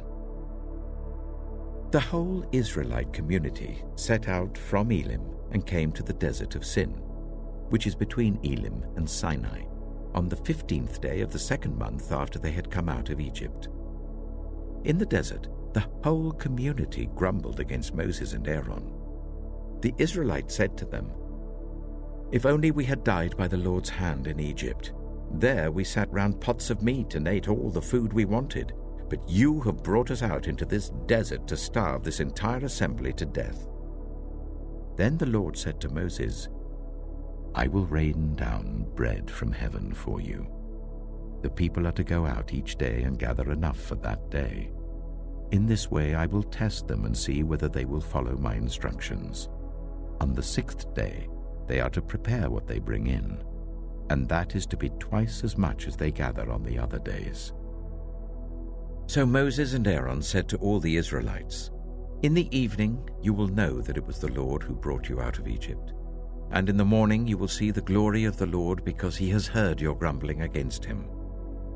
Who are we that you should grumble against us?" Moses also said, "You will know that it was the Lord when he gives you meat to eat in the evening and all the bread you want in the morning, because he has heard your grumbling against him. Who are we? You are not grumbling against us, but against the Lord." Then Moses told Aaron, "Say to the entire Israelite community, 'Come before the Lord, for he has heard your grumbling.'" While Aaron was speaking to the whole Israelite community, they looked towards the desert, and there was the glory of the Lord appearing in the cloud. The Lord said to Moses, "I have heard the grumbling of the Israelites. Tell them, at twilight you will eat meat, and in the morning you will be filled with bread. Then you will know that I am the Lord your God." That evening, quail came and covered the camp, and in the morning there was a layer of dew around the camp. When the dew was gone, thin flakes like frost on the ground appeared on the desert floor. When the Israelites saw it, they said to each other, "What is it?" For they did not know what it was. Moses said to them, "It is the bread the Lord has given you to eat. This is what the Lord has commanded. Everyone is to gather as much as they need. Take an omer for each person you have in your tent." The Israelites did as they were told. Some gathered much, some little. And when they measured it by the omer, the one who gathered much did not have too much, and the one who gathered little did not have too little. Everyone had gathered just as much as they needed. Then Moses said to them, "No one is to keep any of it until morning." However, some of them paid no attention to Moses. They kept part of it until morning, but it was full of maggots and began to smell. So Moses was angry with them. Each morning, everyone gathered as much as they needed, and when the sun grew hot, it melted away. On the 6th day, they gathered twice as much, 2 omers for each person. And the leaders of the community came and reported this to Moses. He said to them, "This is what the Lord commanded. Tomorrow is to be a day of Sabbath rest, a holy Sabbath to the Lord. So bake what you want to bake and boil what you want to boil. Save whatever is left and keep it until morning." So they saved it until morning as Moses commanded, and it did not stink or get maggots in it. "Eat it today," Moses said, "because today is a Sabbath to the Lord. You will not find any of it on the ground today. 6 days you are to gather it, but on the 7th day, the Sabbath, there will not be any." Nevertheless, some of the people went out on the 7th day to gather it, but they found none. Then the Lord said to Moses, "How long will you refuse to keep my commands and my instructions? Bear in mind that the Lord has given you the Sabbath. That is why on the 6th day he gives you bread for 2 days. Everyone is to stay where they are on the 7th day. No one is to go out." So the people rested on the 7th day. The people of Israel called the bread manna. It was white like coriander seed and tasted like wafers made with honey. Moses said, "This is what the Lord has commanded. Take an omer of manna and keep it for the generations to come, so that they can see the bread I gave you to eat in the wilderness when I brought you out of Egypt." So Moses said to Aaron, "Take a jar and put an omer of manna in it. Then place it before the Lord to be kept for the generations to come." As the Lord commanded Moses, Aaron put the manna with the tablets of the covenant law that it might be preserved. The Israelites ate manna for 40 years, until they came to a land that was settled. They ate manna until they reached the border of Canaan. An omer is 1/10 of an ephah.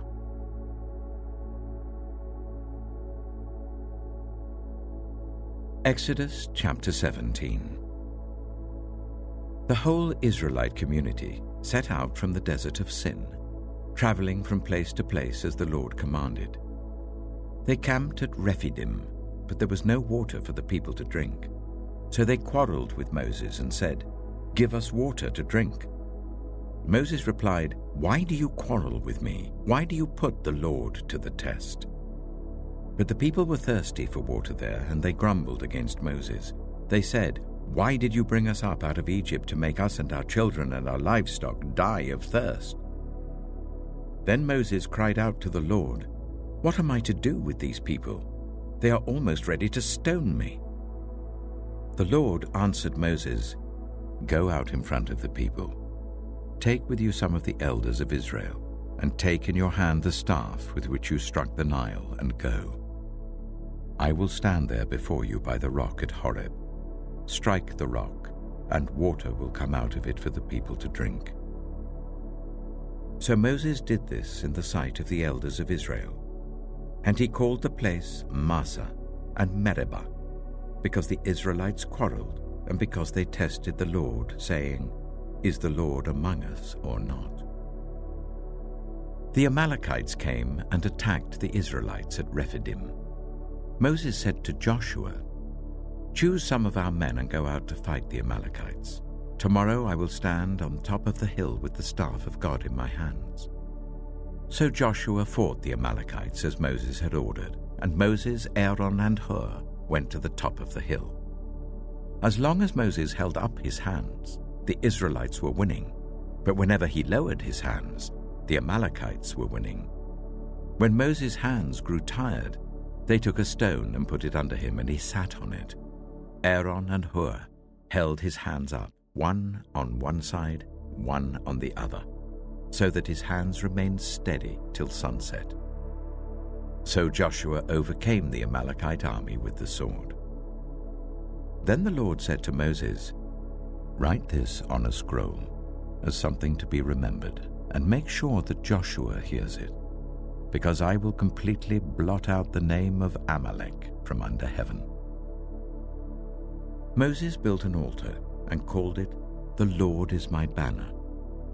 He said, "Because hands were lifted up against the throne of the Lord will be at war against the Amalekites from generation to generation."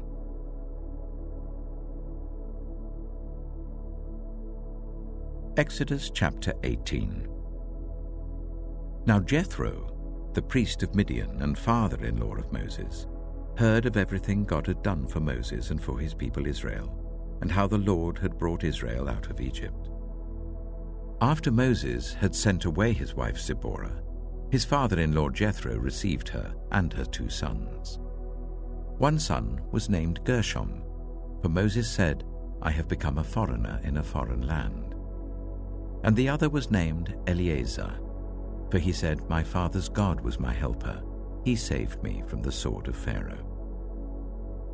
Jethro, Moses' father-in-law, together with Moses' sons and wife, came to him in the wilderness where he was camped near the mountain of God. Jethro had sent word to him, "I, your father-in-law Jethro, am coming to you with your wife and her 2 sons." So Moses went out to meet his father-in-law and bowed down and kissed him. They greeted each other and then went into the tent. Moses told his father-in-law about everything the Lord had done to Pharaoh and the Egyptians for Israel's sake, and about all the hardships they had met along the way, and how the Lord had saved them. Jethro was delighted to hear about all the good things the Lord had done for Israel in rescuing them from the hand of the Egyptians. He said, "Praise be to the Lord, who rescued you from the hand of the Egyptians and of Pharaoh, and who rescued the people from the hand of the Egyptians. Now I know that the Lord is greater than all other gods, for he did this to those who had treated Israel arrogantly." Then Jethro, Moses' father-in-law, brought a burnt offering and other sacrifices to God. And Aaron came with all the elders of Israel to eat a meal with Moses' father-in-law in the presence of God. The next day, Moses took his seat to serve as judge for the people, and they stood round him from morning till evening. When his father-in-law saw all that Moses was doing for the people, he said, "What is this you are doing for the people? Why do you alone sit as judge, while all these people stand round you from morning till evening?" Moses answered him, "Because the people come to me to seek God's will. Whenever they have a dispute, it is brought to me, and I decide between the parties and inform them of God's decrees and instructions." Moses' father-in-law replied, "What you are doing is not good. You and these people who come to you will only wear yourselves out. The work is too heavy for you. You cannot handle it alone. Listen now to me, and I will give you some advice, and may God be with you. You must be the people's representative before God and bring their disputes to him. Teach them his decrees and instructions, and show them the way they are to live and how they are to behave. But select capable men from all the people, men who fear God, trustworthy men who hate dishonest gain, and appoint them as officials over thousands, hundreds, 50s, and 10s.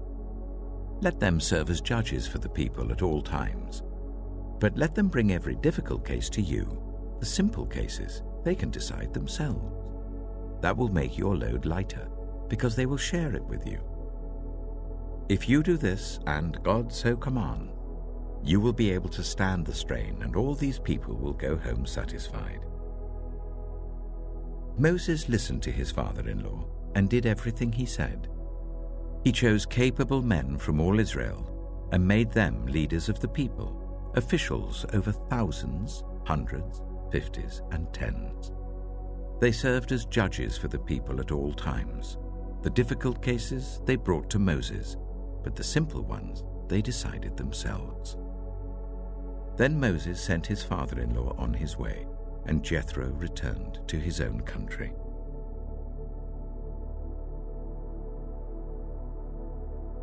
Exodus chapter 19.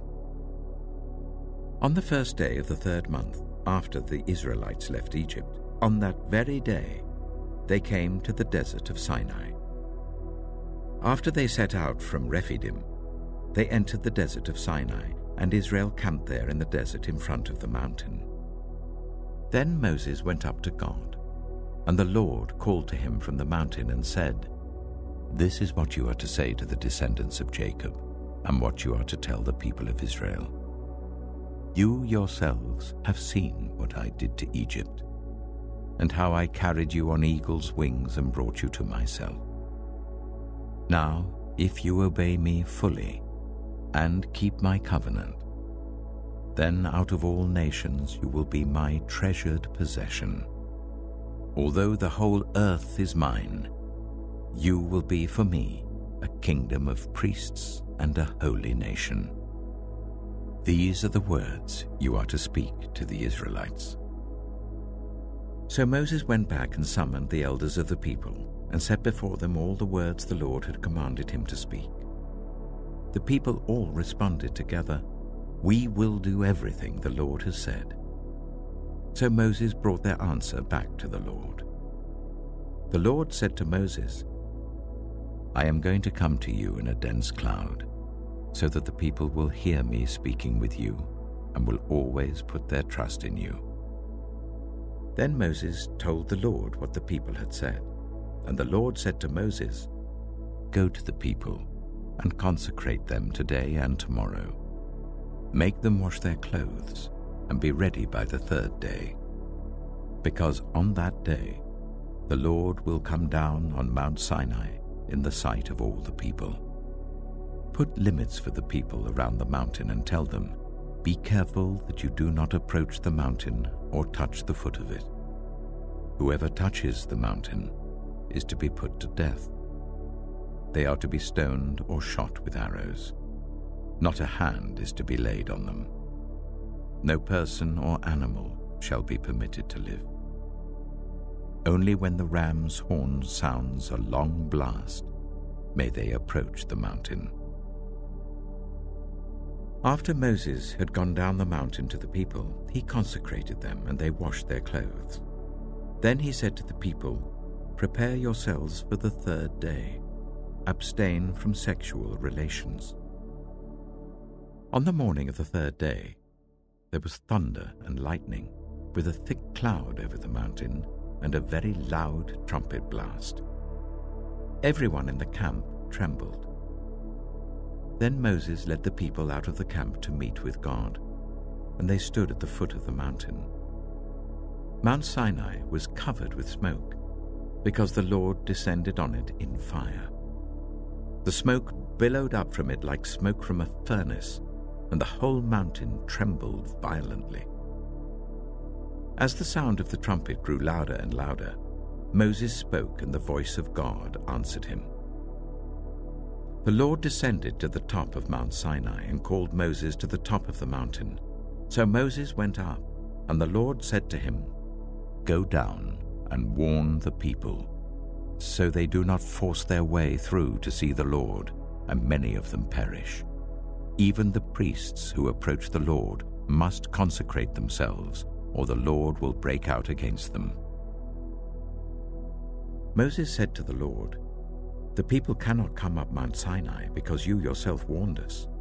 Put limits around the mountain and set it apart as holy." The Lord replied, "Go down and bring Aaron up with you. But the priests and the people must not force their way through to come up to the Lord, or he will break out against them." So Moses went down to the people and told them.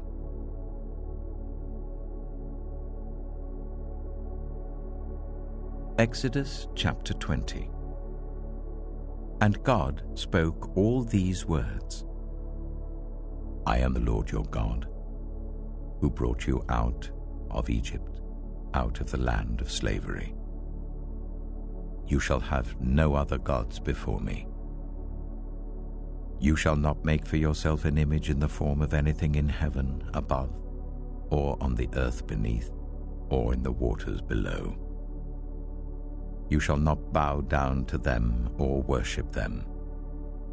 For I, the Lord your God, am a jealous God, punishing the children for the sin of the parents to the 3rd and 4th generation of those who hate me, but showing love to 1,000 generations of those who love me and keep my commandments. You shall not misuse the name of the Lord your God, for the Lord will not hold anyone guiltless who misuses his name. Remember the Sabbath day by keeping it holy. 6 days you shall labor and do all your work, but the 7th day is a Sabbath to the Lord your God. On it you shall not do any work, neither you nor your son or daughter, nor your male or female servant, nor your animals, nor any foreigner residing in your towns. For in 6 days the Lord made the heavens and the earth, the sea, and all that is in them, but he rested on the 7th day. Therefore the Lord blessed the Sabbath day and made it holy. Honor your father and your mother, so that you may live long in the land the Lord your God is giving you. You shall not murder. You shall not commit adultery. You shall not steal. You shall not give false testimony against your neighbor. You shall not covet your neighbor's house. You shall not covet your neighbor's wife, or his male or female servant, his ox or donkey, or anything that belongs to your neighbor." When the people saw the thunder and lightning and heard the trumpet and saw the mountain in smoke, they trembled with fear. They stayed at a distance and said to Moses, "Speak to us yourself and we will listen, but do not let God speak to us or we will die." Moses said to the people, "Do not be afraid. God has come to test you, so that the fear of God will be with you, to keep you from sinning." The people remained at a distance, while Moses approached the thick darkness where God was. Then the Lord said to Moses, "Tell the Israelites this. You have seen for yourselves that I have spoken to you from heaven. Do not make any gods to be alongside me. Do not make for yourselves gods of silver or gods of gold. Make an altar of earth for me, and sacrifice on it your burnt offerings and fellowship offerings, your sheep and goats and your cattle. Wherever I cause my name to be honored, I will come to you and bless you. If you make an altar of stones for me, do not build it with dressed stones, for you will defile it if you use a tool on it. And do not go up to my altar on steps, or your private parts may be exposed."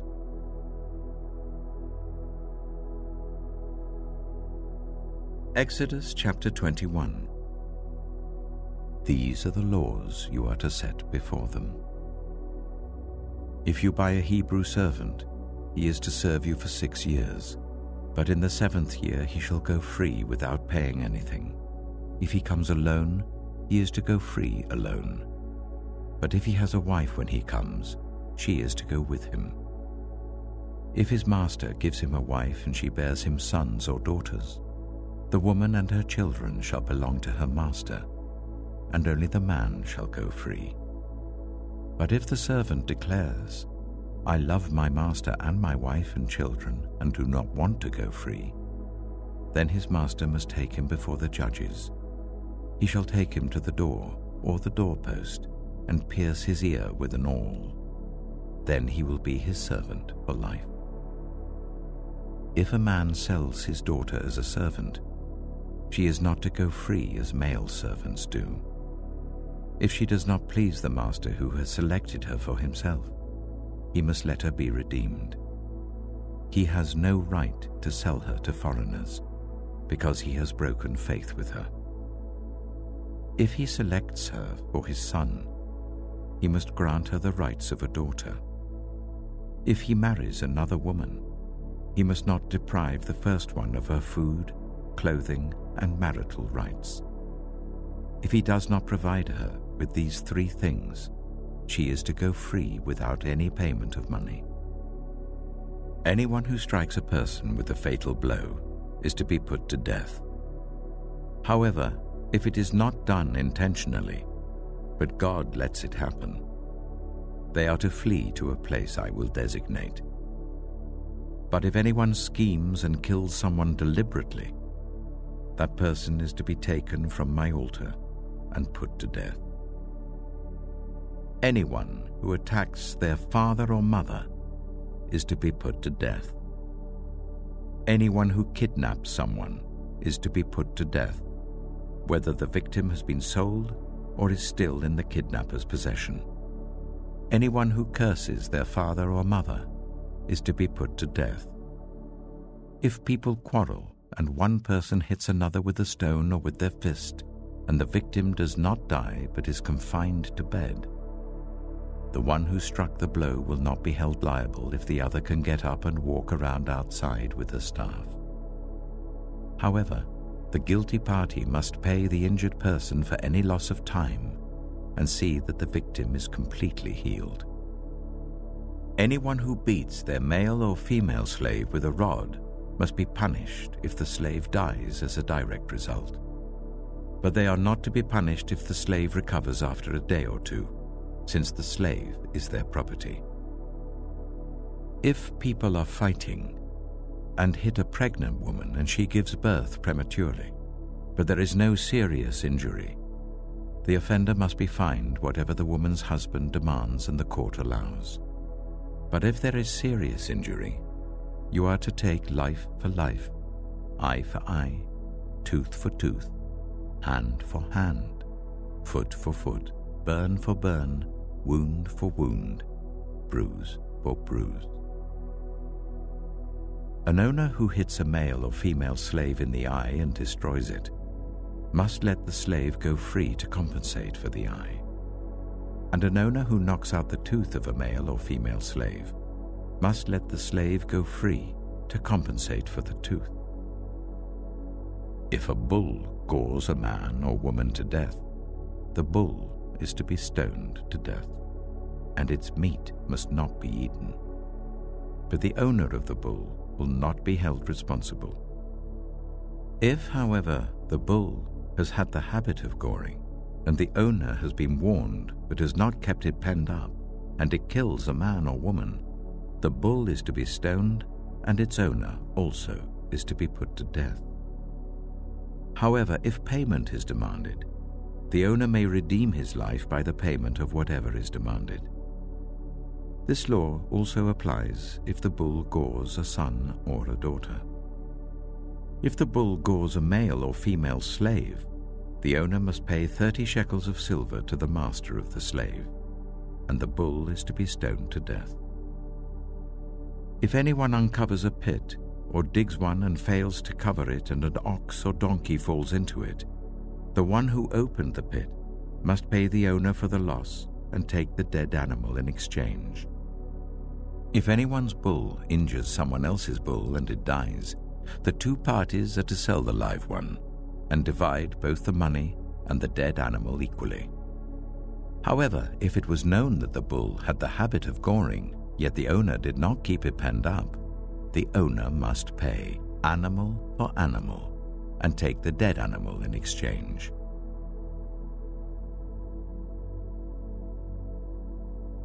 Exodus chapter 22. Whoever steals an ox or a sheep and slaughters it, or sells it, must pay back 5 head of cattle for the ox and 4 sheep for the sheep. If a thief is caught breaking in at night and is struck a fatal blow, the defender is not guilty of bloodshed. But if it happens after sunrise, the defender is guilty of bloodshed. Anyone who steals must certainly make restitution. But if they have nothing, they must be sold to pay for their theft. If the stolen animal is found alive in their possession, whether ox or donkey or sheep, they must pay back double. If anyone grazes their livestock in a field or vineyard and lets them stray and they graze in someone else's field, the offender must make restitution from the best of their own field or vineyard. If a fire breaks out and spreads into thorn bushes, so that it burns sheaves of corn or standing corn or the whole field, the one who started the fire must make restitution. If anyone gives a neighbor silver or goods for safekeeping and they are stolen from the neighbor's house, the thief, if caught, must pay back double. But if the thief is not found, the owner of the house must appear before the judges, and they must determine whether the owner of the house has laid hands on the other person's property. In all cases of illegal possession of an ox, a donkey, a sheep, a garment, or any other lost property about which somebody says, "This is mine," both parties are to bring their cases before the judges. The one whom the judges declare guilty must pay back double to the other. If anyone gives a donkey, an ox, a sheep, or any other animal to their neighbor for safekeeping and it dies, or is injured or is taken away while no one is looking, the issue between them will be settled by the taking of an oath before the Lord that the neighbor did not lay hands on the other person's property. The owner is to accept this, and no restitution is required. But if the animal was stolen from the neighbor, restitution must be made to the owner. If it was torn to pieces by a wild animal, the neighbor shall bring in the remains as evidence and shall not be required to pay for the torn animal. If anyone borrows an animal from their neighbor and it is injured or dies while the owner is not present, they must make restitution. But if the owner is with the animal, the borrower will not have to pay. If the animal was hired, the money paid for the hire covers the loss. If a man seduces a virgin who is not pledged to be married and sleeps with her, he must pay the bride price, and she shall be his wife. If her father absolutely refuses to give her to him, he must still pay the bride price for virgins. Do not allow a sorceress to live. Anyone who has sexual relations with an animal is to be put to death. Whoever sacrifices to any god other than the Lord must be destroyed. Do not ill-treat or oppress a foreigner, for you were foreigners in Egypt. Do not take advantage of the widow or the fatherless. If you do, and they cry out to me, I will certainly hear their cry. My anger will be aroused, and I will kill you with the sword. Your wives will become widows, and your children fatherless. If you lend money to one of my people among you who is needy, do not treat it like a business deal. Charge no interest. If you take your neighbor's cloak as a pledge, return it by sunset, because that cloak is the only covering your neighbor has. What else can they sleep in? When they cry out to me, I will hear, for I am compassionate. Do not blaspheme God or curse the ruler of your people. Do not hold back offerings from your granaries or your vats. You must give me the firstborn of your sons. Do the same with your cattle and your sheep. Let them stay with their mothers for 7 days, but give them to me on the 8th day. You are to be my holy people.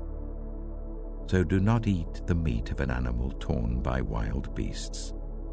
Throw it to the dogs.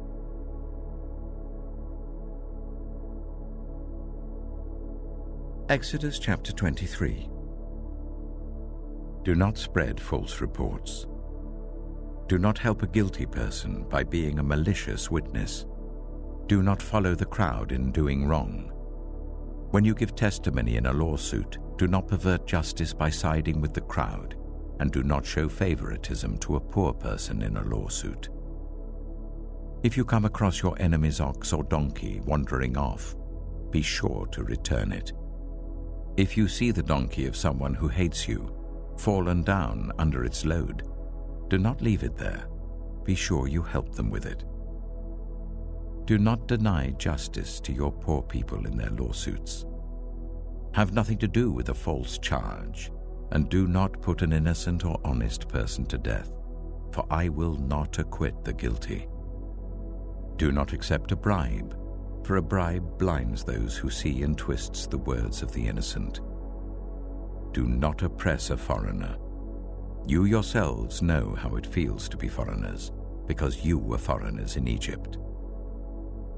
For 6 years you are to sow your fields and harvest the crops, but during the 7th year let the land lie unplowed and unused. Then the poor among your people may get food from it, and the wild animals may eat what is left. Do the same with your vineyard and your olive grove. 6 days do your work, but on the 7th day do not work, so that your ox and your donkey may rest, and so that the slave born in your household and the foreigner living among you may be refreshed. Be careful to do everything I have said to you. Do not invoke the names of other gods. Do not let them be heard on your lips. 3 times a year you are to celebrate a festival to me. Celebrate the festival of unleavened bread.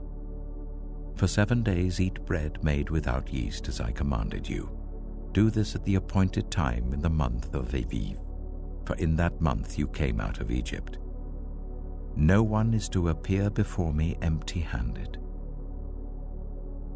Celebrate the festival of harvest with the first fruits of the crops you sow in your field. Celebrate the festival of ingathering at the end of the year, when you gather in your crops from the field. 3 times a year all the men are to appear before the sovereign Lord. Do not offer the blood of a sacrifice to me, along with anything containing yeast.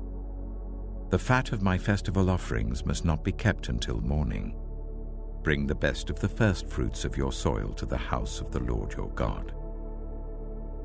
Do not cook a young goat in its mother's milk.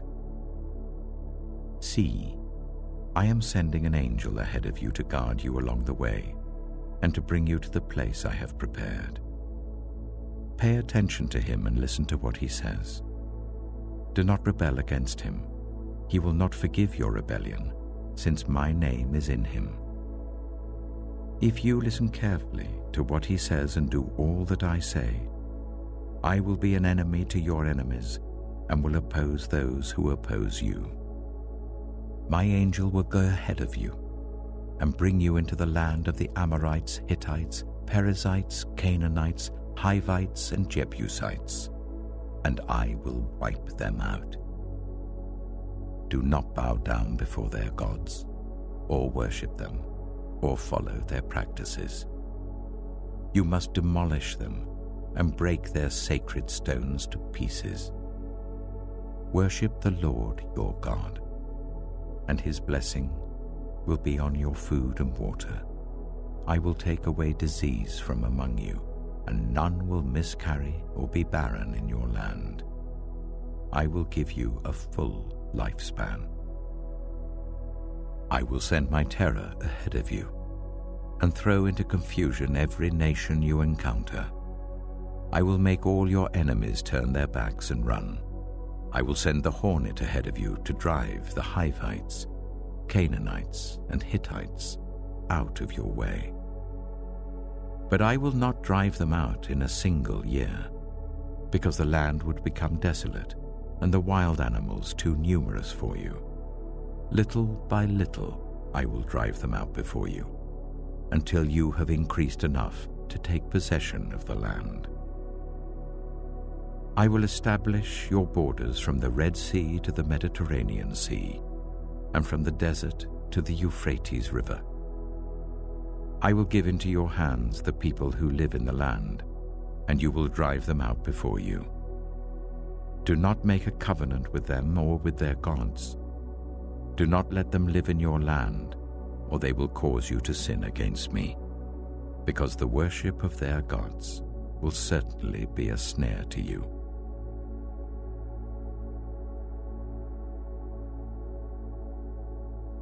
Exodus chapter 24. Then the Lord said to Moses, "Come up to the Lord, you and Aaron, Nadab and Abihu, and 70 of the elders of Israel. You are to worship at a distance, but Moses alone is to approach the Lord. The others must not come near, and the people may not come up with him." When Moses went and told the people all the Lord's words and laws, they responded with one voice, "Everything the Lord has said we will do." Moses then wrote down everything the Lord had said. He got up early the next morning and built an altar at the foot of the mountain and set up 12 stone pillars representing the 12 tribes of Israel. Then he sent young Israelite men, and they offered burnt offerings and sacrificed young bulls as fellowship offerings to the Lord. Moses took half of the blood and put it in bowls, and the other half he splashed against the altar. Then he took the book of the covenant and read it to the people. They responded, "We will do everything the Lord has said. We will obey." Moses then took the blood, sprinkled it on the people, and said, "This is the blood of the covenant that the Lord has made with you in accordance with all these words." Moses and Aaron, Nadab and Abihu, and the 70 elders of Israel went up and saw the God of Israel. Under his feet was something like a pavement made of lapis lazuli, as bright blue as the sky. But God did not raise his hand against these leaders of the Israelites. They saw God, and they ate and drank. The Lord said to Moses, "Come up to me on the mountain and stay here, and I will give you the tablets of stone with the law and commandments I have written for their instruction." Then Moses set out with Joshua his assistant, and Moses went up on the mountain of God. He said to the elders, "Wait here for us until we come back to you. Aaron and Hur are with you, and anyone involved in a dispute can go to them."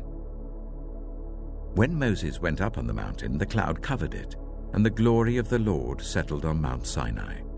For 6 days the cloud covered the mountain, and on the 7th day the Lord called to Moses from within the cloud.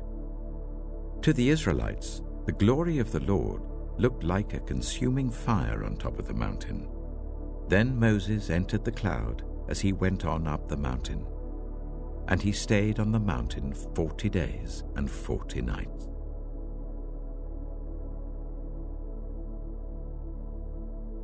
Exodus chapter 25. The Lord said to Moses, "Tell the Israelites to bring me an offering. You are to receive the offering for me from everyone whose heart prompts them to give. These are the offerings you are to receive from them: gold, silver and bronze, blue, purple and scarlet yarn, and fine linen, goat hair, ram skins dyed red, and another type of durable leather, acacia wood, olive oil for the light, spices for the anointing oil and for the fragrant incense, and onyx stones and other gems to be mounted on the ephod and breastpiece. Then let them make a sanctuary for me, and I will dwell among them. Make this tabernacle and all its furnishings exactly like the pattern I will show you. Let them make an ark of acacia wood, 2.5 cubits long, 1.5 cubits wide, and 1.5 cubits high. Overlay it with pure gold, both inside and out, and make a gold molding around it. Cast 4 gold rings for it, and fasten them to its 4 feet, with 2 rings on one side and 2 rings on the other. Then make poles of acacia wood and overlay them with gold. Insert the poles into the rings on the sides of the ark to carry it. The poles are to remain in the rings of this ark. They are not to be removed. Then put in the ark the tablets of the covenant law which I will give you.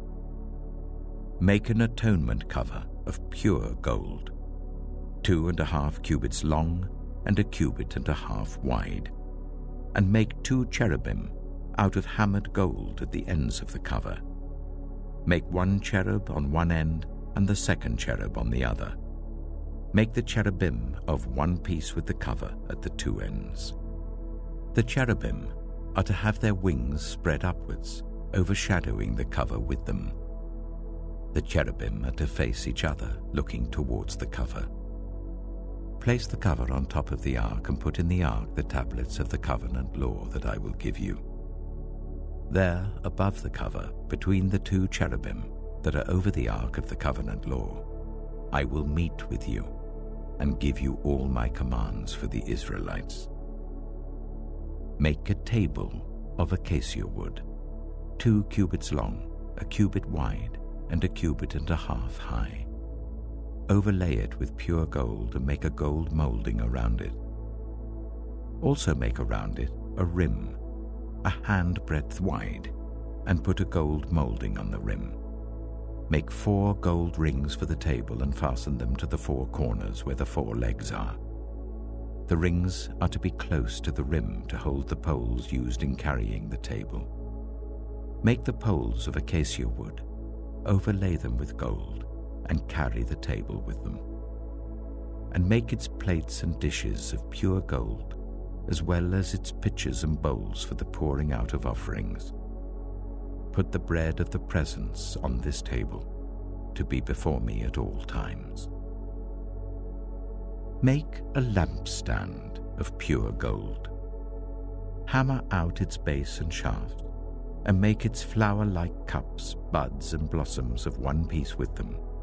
6 branches are to extend from the sides of the lampstand, 3 on one side and 3 on the other. 3 cups, shaped like almond flowers with buds and blossoms, are to be on one branch, 3 on the next branch, and the same for all 6 branches extending from the lampstand.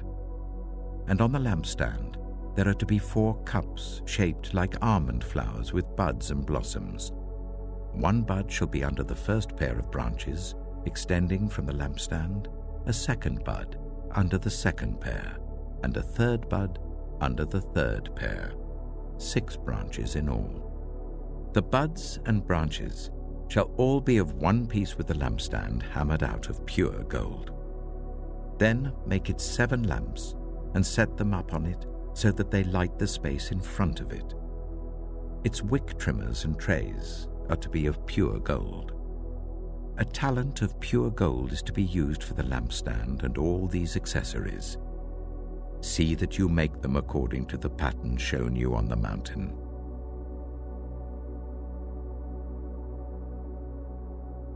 Exodus chapter 26. Make the tabernacle with 10 curtains of finely twisted linen and blue, purple, and scarlet yarn, with cherubim woven into them by a skilled worker. All the curtains are to be the same size, 28 cubits long and 4 cubits wide. Join 5 of the curtains together and do the same with the other 5. Make loops of blue material along the edge of the end curtain in one set and do the same with the end curtain in the other set. Make 50 loops on one curtain and 50 loops on the end curtain of the other set, with the loops opposite each other. Then make 50 gold clasps and use them to fasten the curtains together so that the tabernacle is a unit. Make curtains of goat hair for the tent over the tabernacle, 11 altogether. All 11 curtains are to be the same size, 30 cubits long and 4 cubits wide. Join 5 of the curtains together into one set and the other 6 into another set. Fold the 6th curtain double at the front of the tent. Make 50 loops along the edge of the end curtain in one set and also along the edge of the end curtain in the other set. Then make 50 bronze clasps and put them in the loops to fasten the tent together as a unit. As for the additional length of the tent curtains, the half curtain that is left over is to hang down at the rear of the tabernacle. The tent curtains will be a cubit longer on both sides. What is left will hang over the sides of the tabernacle so as to cover it. Make for the tent a covering of ram skins dyed red, and over that a covering of other durable leather. Make upright frames of acacia wood for the tabernacle. Each frame is to be 10 cubits long and 1.5 cubits wide, with 2 projections set parallel to each other. Make all the frames of the tabernacle in this way. Make 20 frames for the south side of the tabernacle, and make 40 silver bases to go under them, 2 bases for each frame, 1 under each projection. For the other side, the north side of the tabernacle, make 20 frames and 40 silver bases, 2 under each frame. Make 6 frames for the far end, that is the west end of the tabernacle, and make 2 frames for the corners at the far end. At these 2 corners, they must be double from the bottom all the way to the top and fitted into a single ring. Both shall be like that. So there will be 8 frames and 16 silver bases, 2 under each frame. Also, make crossbars of acacia wood, 5 for the frames on one side of the tabernacle, 5 for those on the other side, and 5 for the frames on the west at the far end of the tabernacle. The center crossbar is to extend from end to end at the middle of the frames. Overlay the frames with gold and make gold rings to hold the crossbars. Also, overlay the crossbars with gold. Set up the tabernacle according to the plan shown you on the mountain. Make a curtain of blue, purple, and scarlet yarn and finely twisted linen, with cherubim woven into it by a skilled worker. Hang it with gold hooks on 4 posts of acacia wood, overlaid with gold and standing on 4 silver bases. Hang the curtain from the clasps and place the Ark of the Covenant Law behind the curtain. The curtain will separate the holy place from the most holy place. Put the atonement cover on the Ark of the Covenant Law in the most holy place. Place the table outside the curtain on the north side of the tabernacle and put the lampstand opposite it on the south side. For the entrance to the tent, make a curtain of blue, purple, and scarlet yarn and finely twisted linen, the work of an embroiderer. Make gold hooks for this curtain and 5 posts of acacia wood overlaid with gold, and cast 5 bronze bases for them.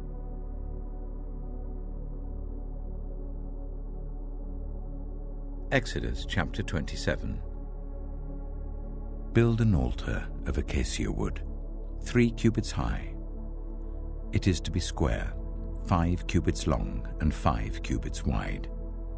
Make a horn at each of the 4 corners, so that the horns and the altar are of one piece, and overlay the altar with bronze. Make all its utensils of bronze, its pots to remove the ashes, and its shovels, sprinkling bowls, meat forks, and fire pans. Make a grating for it, a bronze network, and make a bronze ring at each of the 4 corners of the network. Put it under the ledge of the altar, so that it is halfway up the altar.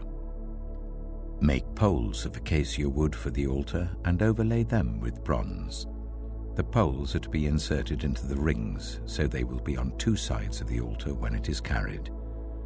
Make the altar hollow out of boards. It is to be made just as you were shown on the mountain. Make a courtyard for the tabernacle. The south side shall be 100 cubits long, and is to have curtains of finely twisted linen, with 20 posts and 20 bronze bases, with silver hooks and bands on the posts.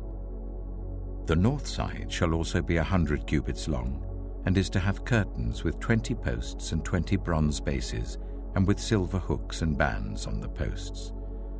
The west end of the courtyard shall be 50 cubits wide, and have curtains with 10 posts and 10 bases. On the east end, towards the sunrise, the courtyard shall also be 50 cubits wide.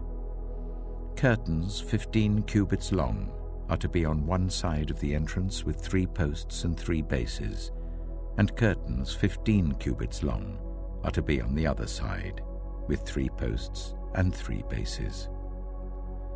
For the entrance to the courtyard, provide a curtain 20 cubits long of blue, purple, and scarlet yarn, and finely twisted linen, the work of an embroiderer, with 4 posts and 4 bases. All the posts around the courtyard are to have silver bands and hooks and bronze bases. The courtyard shall be 100 cubits long and 50 cubits wide, with curtains of finely twisted linen 5 cubits high, and with bronze bases. All the other articles used in the service of the tabernacle, whatever their function, including all the tent pegs for it and those for the courtyard, are to be of bronze. Command the Israelites to bring you clear oil of pressed olives for the light, so that the lamps may be kept burning. In the tent of meeting outside the curtain that shields the ark of the covenant law, Aaron and his sons are to keep the lamps burning before the Lord from evening till morning. This is to be a lasting ordinance among the Israelites for the generations to come.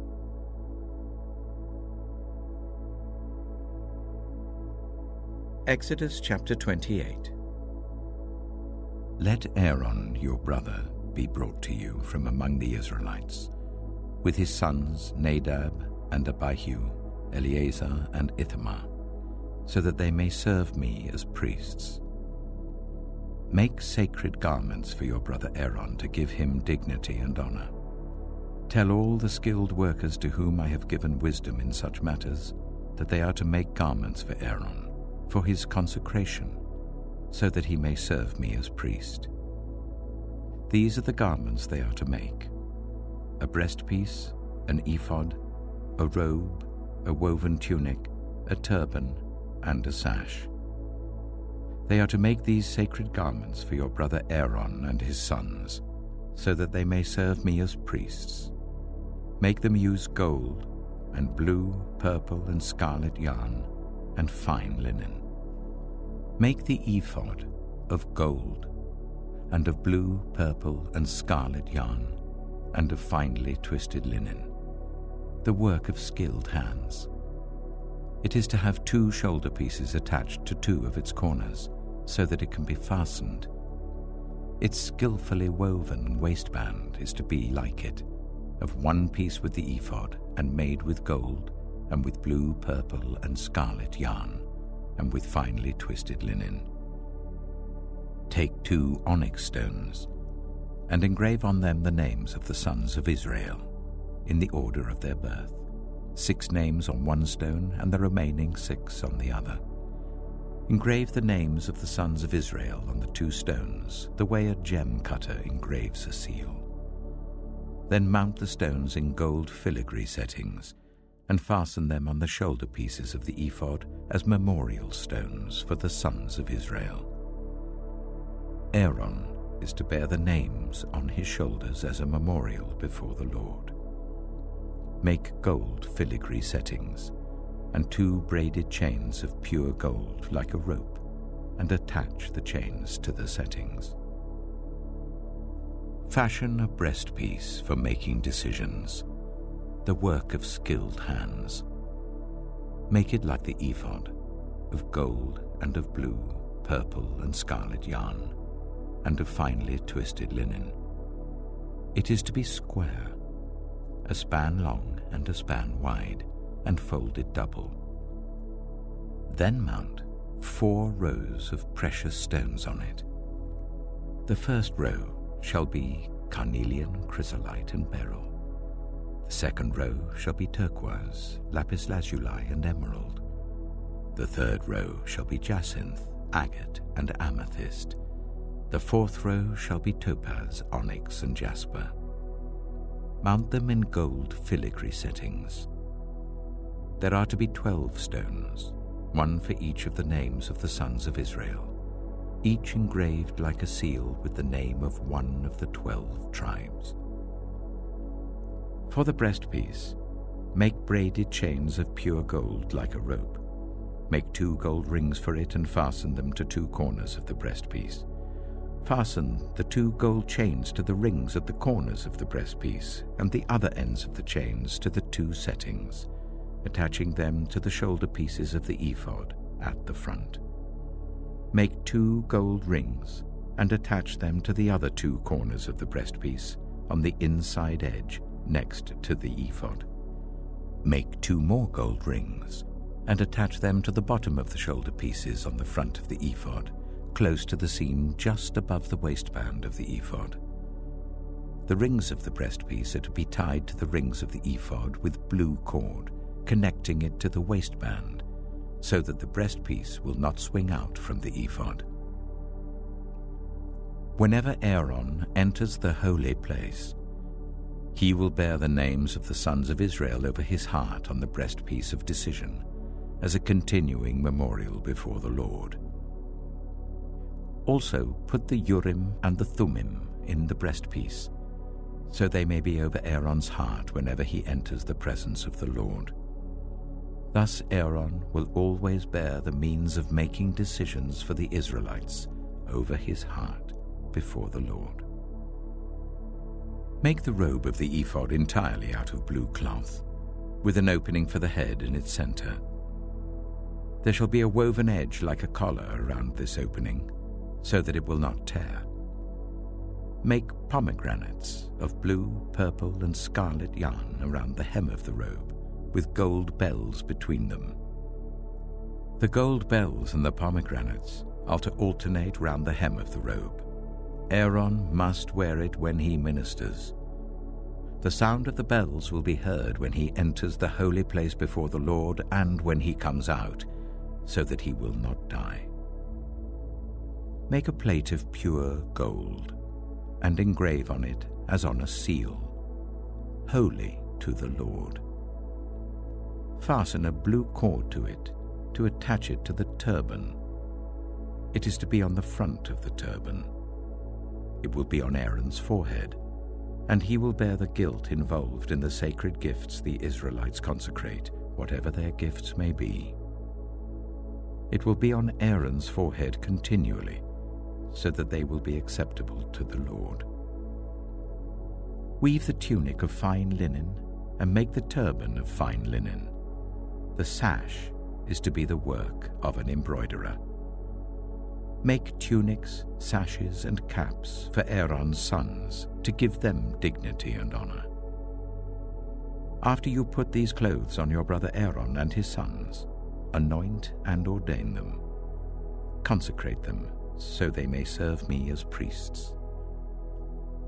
Make linen undergarments as a covering for the body, reaching from the waist to the thigh. Aaron and his sons must wear them whenever they enter the tent of meeting or approach the altar to minister in the holy place, so that they will not incur guilt and die. This is to be a lasting ordinance for Aaron and his descendants.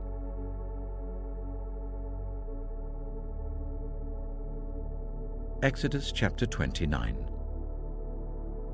This is what you are to do to consecrate them, so that they may serve me as priests.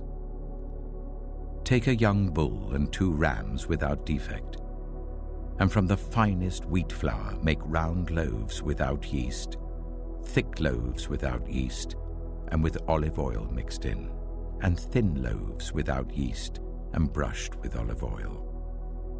Put them in a basket, and present them in it, along with the bull and the 2 rams. Then bring Aaron and his sons to the entrance to the tent of meeting, and wash them with water. Take the garments and dress Aaron with the tunic, the robe of the ephod itself, and the breastpiece. Fasten the ephod on him by its skillfully woven waistband. Put the turban on his head and attach the sacred emblem to the turban.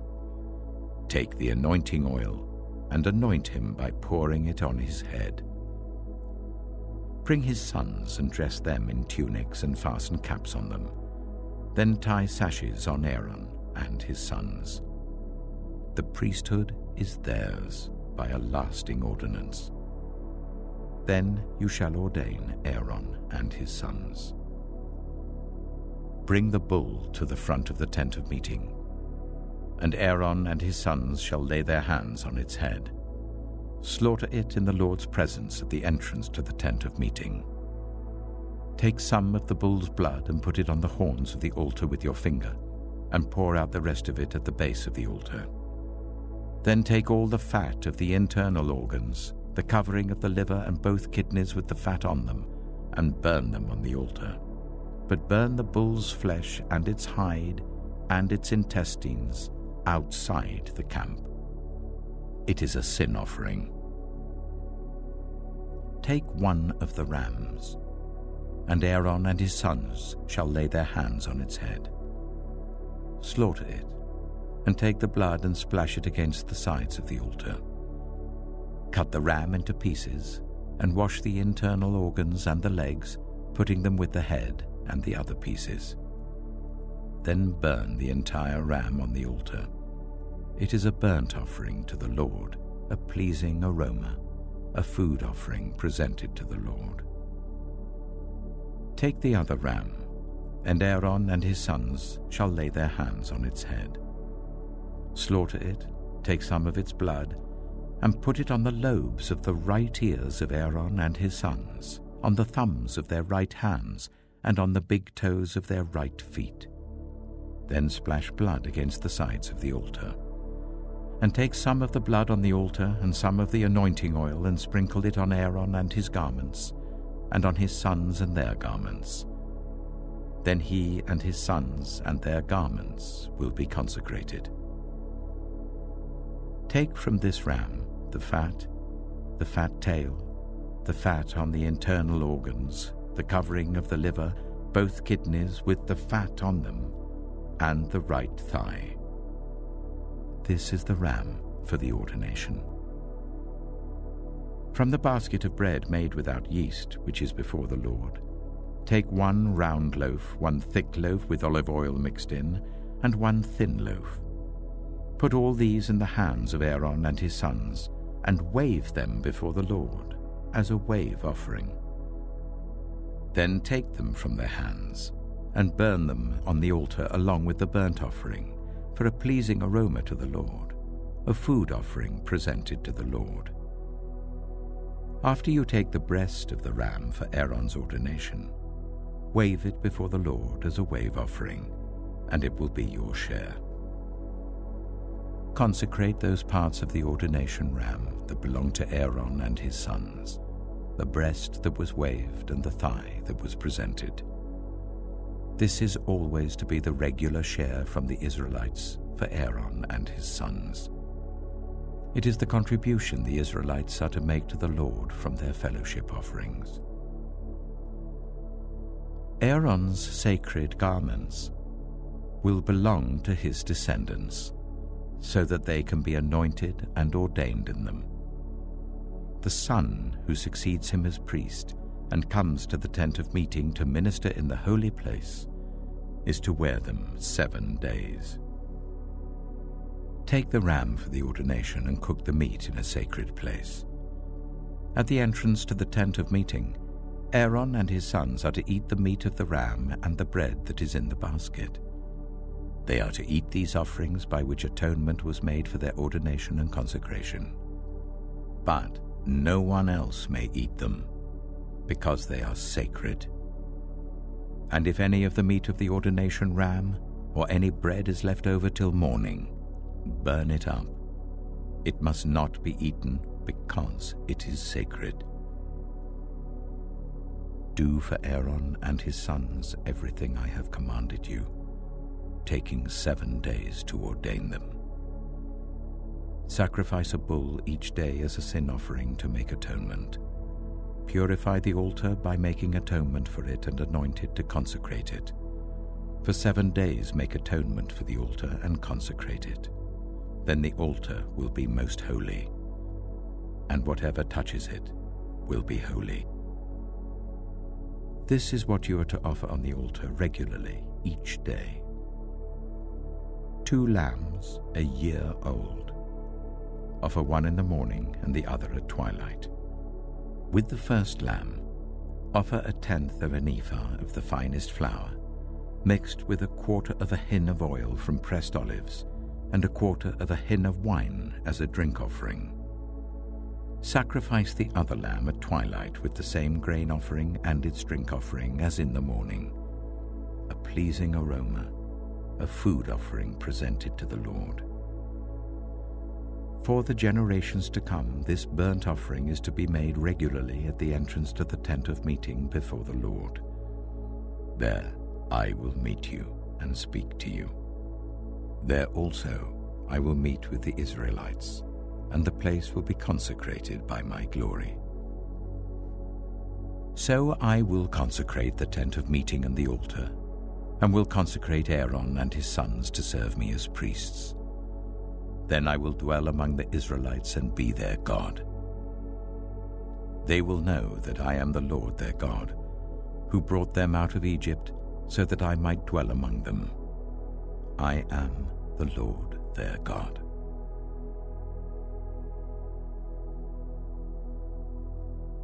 Exodus chapter 30.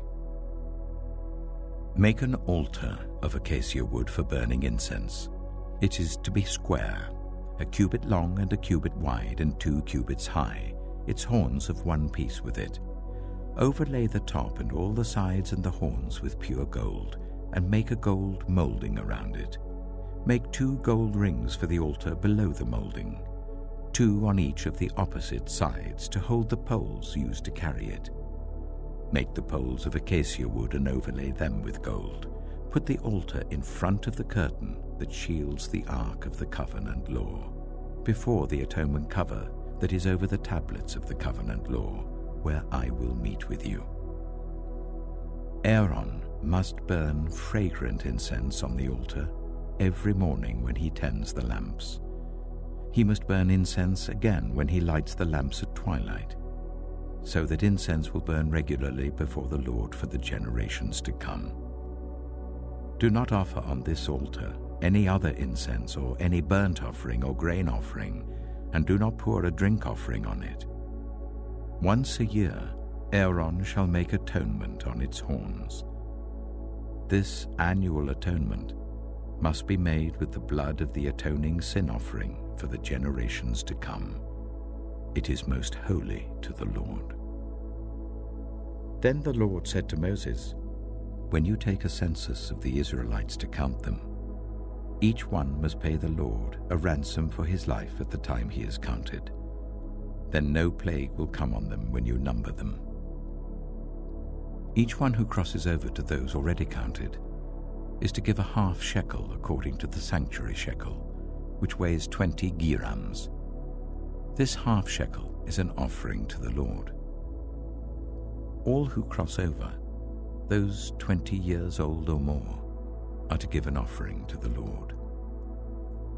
The rich are not to give more than a half shekel, and the poor are not to give less when you make the offering to the Lord to atone for your lives. Receive the atonement money from the Israelites and use it for the service of the tent of meeting. It will be a memorial for the Israelites before the Lord, making atonement for your lives." Then the Lord said to Moses, "Make a bronze basin with its bronze stand for washing. Place it between the tent of meeting and the altar and put water in it. Aaron and his sons are to wash their hands and feet with water from it. Whenever they enter the tent of meeting, they shall wash with water so that they will not die. Also, when they approach the altar to minister by presenting a food offering to the Lord, they shall wash their hands and feet so that they will not die. This is to be a lasting ordinance for Aaron and his descendants for the generations to come.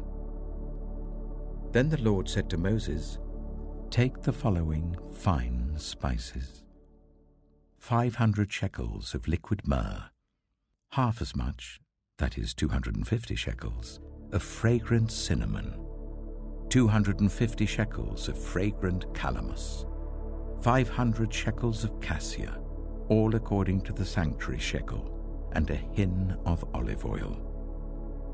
Make these into a sacred anointing oil, a fragrant blend, the work of a perfumer. It will be the sacred anointing oil. Then use it to anoint the tent of meeting, the ark of the covenant law, the table and all its articles, the lampstand and its accessories, the altar of incense, the altar of burnt offering and all its utensils, and the basin with its stand. You shall consecrate them, so they will be most holy, and whatever touches them will be holy. Anoint Aaron and his sons and consecrate them, so they may serve me as priests. Say to the Israelites, this is to be my sacred anointing oil for the generations to come. Do not pour it on anyone else's body, and do not make any other oil using the same formula. It is sacred, and you are to consider it sacred. Whoever makes perfume like it and puts it on anyone other than a priest must be cut off from their people." Then the Lord said to Moses, "Take fragrant spices, gum resin, onycha, and galbanum, and pure frankincense, all in equal amounts, and make a fragrant blend of incense, the work of a perfumer. It is to be salted and pure and sacred. Grind some of it to powder and place it in front of the ark of the covenant law in the tent of meeting, where I will meet with you. It shall be most holy to you. Do not make any incense with this formula for yourselves. Consider it holy to the Lord. Whoever makes incense like it, to enjoy its fragrance, must be cut off from their people."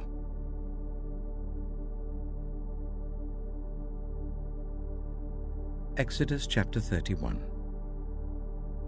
Then the Lord said to Moses, "See, I have chosen Bezalel, son of Uri, the son of Hur of the tribe of Judah, and I have filled him with the Spirit of God, with wisdom, with understanding, with knowledge, and with all kinds of skills, to make artistic designs for work in gold, silver, and bronze, to cut and set stones, to work in wood, and to engage in all kinds of crafts.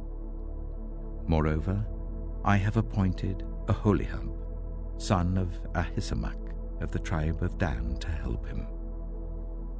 Also, I have given ability to all the skilled workers to make everything I have commanded you: the tent of meeting, the ark of the covenant law with the atonement cover on it, and all the other furnishings of the tent, the table and its articles, the pure gold lampstand and all its accessories, the altar of incense, the altar of burnt offering and all its utensils, the basin with its stand, and also the woven garments, both the sacred garments for Aaron the priest and the garments for his sons when they serve as priests, and the anointing oil and fragrant incense for the holy place.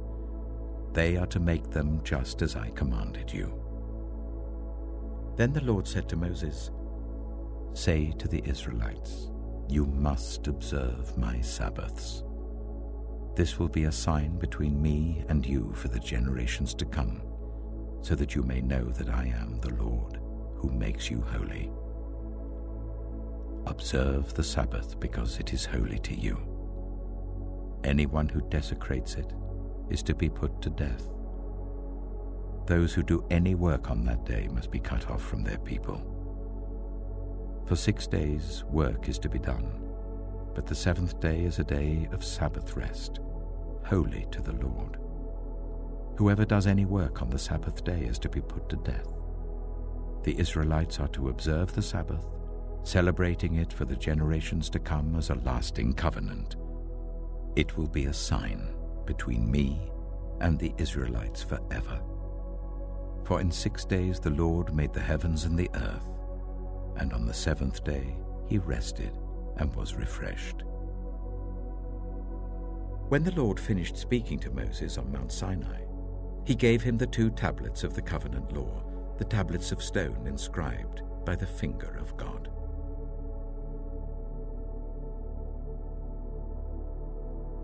Exodus chapter 32. When the people saw that Moses was so long in coming down from the mountain, they gathered round Aaron and said, "Come, make us gods who will go before us. As for this fellow Moses who brought us up out of Egypt, we don't know what has happened to him."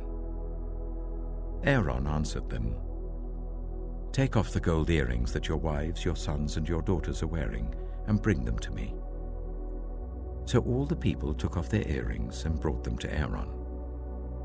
He took what they handed him and made it into an idol cast in the shape of a calf, fashioning it with a tool. Then they said, "These are your gods, Israel, who brought you up out of Egypt." When Aaron saw this, he built an altar in front of the calf and announced, "Tomorrow there will be a festival to the Lord." So the next day the people rose early and sacrificed burnt offerings and presented fellowship offerings.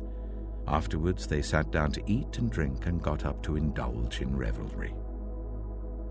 Then the Lord said to Moses, "Go down, because your people, whom you brought up out of Egypt, have become corrupt. They have been quick to turn away from what I commanded them and have made themselves an idol cast in the shape of a calf. They have bowed down to it and sacrificed to it and have said, 'These are your gods, Israel, who brought you up out of Egypt.' I have seen these people," the Lord said to Moses, "and they are a stiff-necked people. Now leave me alone so that my anger may burn against them and that I may destroy them. Then I will make you into a great nation." But Moses sought the favor of the Lord his God. "Lord," he said, "why should your anger burn against your people, whom you brought out of Egypt with great power and a mighty hand? Why should the Egyptians say, 'It was with evil intent that he brought them out, to kill them in the mountains and to wipe them off the face of the earth?' Turn from your fierce anger. Relent and do not bring disaster on your people. Remember your servants, Abraham, Isaac, and Israel, to whom you swore by your own self. I will make your descendants as numerous as the stars in the sky, and I will give your descendants all this land I promised them, and it will be their inheritance forever." Then the Lord relented and did not bring on his people the disaster he had threatened. Moses turned and went down the mountain with the 2 tablets of the covenant law in his hands. They were inscribed on both sides, front and back. The tablets were the work of God. The writing was the writing of God, engraved on the tablets. When Joshua heard the noise of the people shouting, he said to Moses, "There is the sound of war in the camp." Moses replied, "It is not the sound of victory. It is not the sound of defeat. It is the sound of singing that I hear." When Moses approached the camp and saw the calf and the dancing, his anger burned, and he threw the tablets out of his hands, breaking them to pieces at the foot of the mountain. And he took the calf the people had made and burned it in the fire. Then he ground it to powder, scattered it on the water, and made the Israelites drink it. He said to Aaron, "What did these people do to you, that you led them into such great sin?" "Do not be angry, my lord," Aaron answered. "You know how prone these people are to evil. They said to me, 'Make us gods who will go before us.' As for this fellow Moses who brought us up out of Egypt, we don't know what's happened to him." So I told them, 'Whoever has any gold jewelry, take it off.' Then they gave me the gold, and I threw it into the fire, and out came this calf." Moses saw that the people were running wild, and that Aaron had let them get out of control and so become a laughingstock to their enemies. So he stood at the entrance to the camp and said, "Whoever is for the Lord, come to me." And all the Levites rallied to him. Then he said to them, "This is what the Lord, the God of Israel, says. Each man strap a sword to his side. Go back and forth through the camp from one end to the other, each killing his brother and friend and neighbor."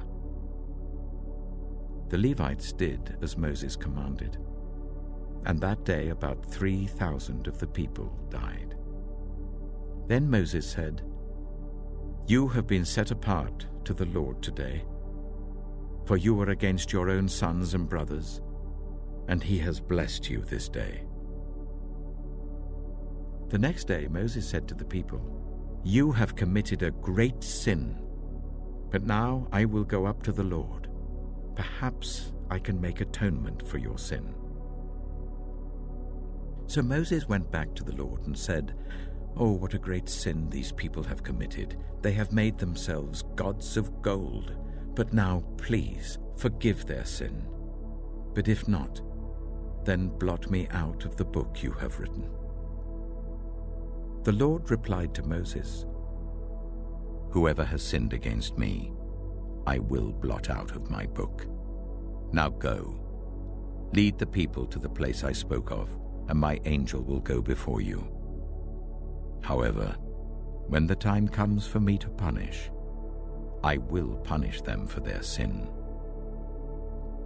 And the Lord struck the people with a plague because of what they did with the calf Aaron had made.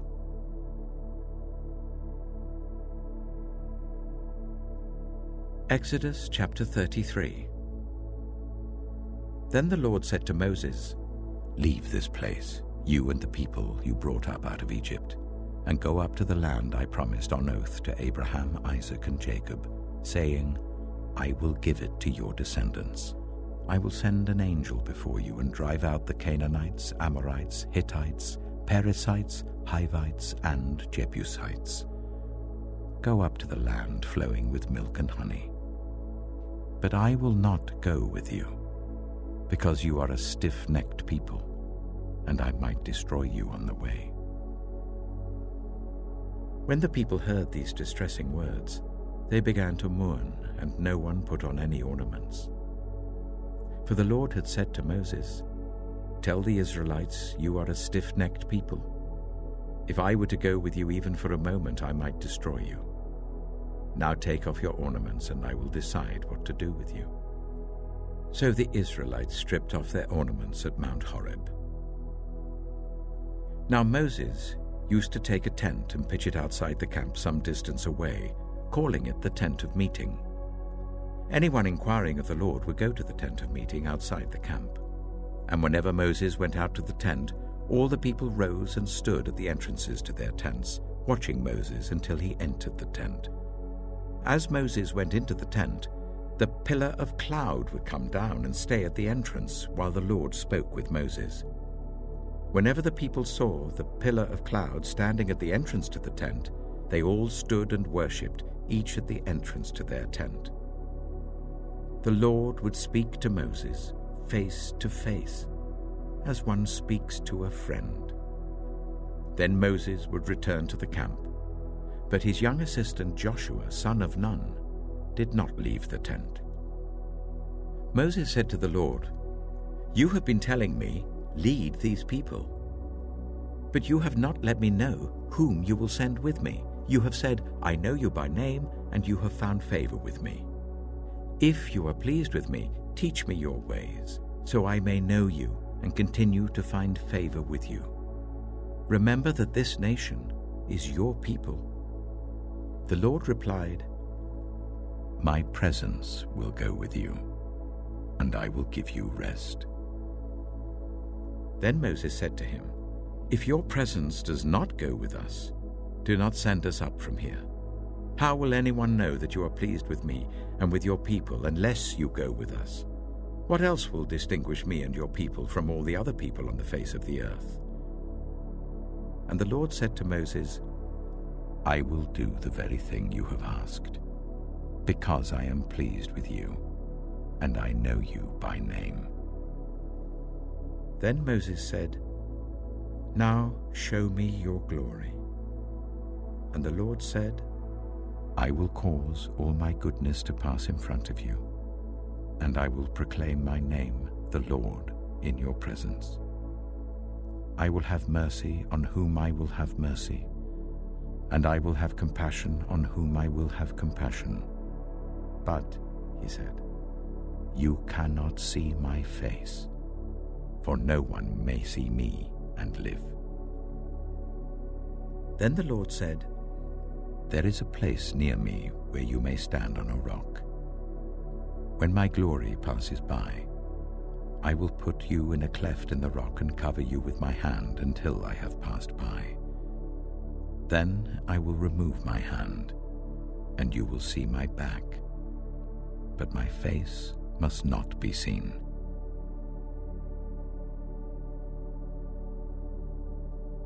Exodus chapter 34.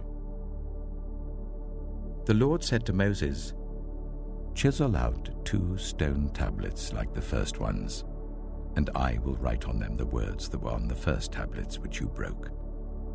Be ready in the morning, and then come up on Mount Sinai. Present yourself to me there on the top of the mountain. No one is to come with you or be seen anywhere on the mountain. Not even the flocks and herds may graze in front of the mountain. So Moses chiseled out 2 stone tablets like the first ones, and went up Mount Sinai early in the morning as the Lord had commanded him, and he carried the 2 stone tablets in his hands. Then the Lord came down in the cloud and stood there with him, and proclaimed his name, the Lord. And he passed in front of Moses, proclaiming, The Lord, the compassionate and gracious God, slow to anger, abounding in love and faithfulness, maintaining love to thousands, and forgiving wickedness, rebellion, and sin. Yet he does not leave the guilty unpunished. He punishes the children and their children for the sin of the parents to the 3rd and 4th generation. Moses bowed to the ground at once and worshipped. Lord, he said, if I have found favor in your eyes, then let the Lord go with us. Although this is a stiff-necked people, forgive our wickedness and our sin, and take us as your inheritance. Then the Lord said, I am making a covenant with you. Before all your people, I will do wonders never before done in any nation in all the world. The people you live among will see how awesome is the work that I, the Lord, will do for you. Obey what I command you today. I will drive out before you the Amorites, Canaanites, Hittites, Perizzites, Hivites, and Jebusites. Be careful not to make a treaty with those who live in the land where you are going, or they will be a snare among you. Break down their altars, smash their sacred stones, and cut down their Asherah poles. Do not worship any other god, for the Lord, whose name is jealous, is a jealous God. Be careful not to make a treaty with those who live in the land, for when they prostitute themselves to their gods and sacrifice to them, they will invite you, and you will eat their sacrifices.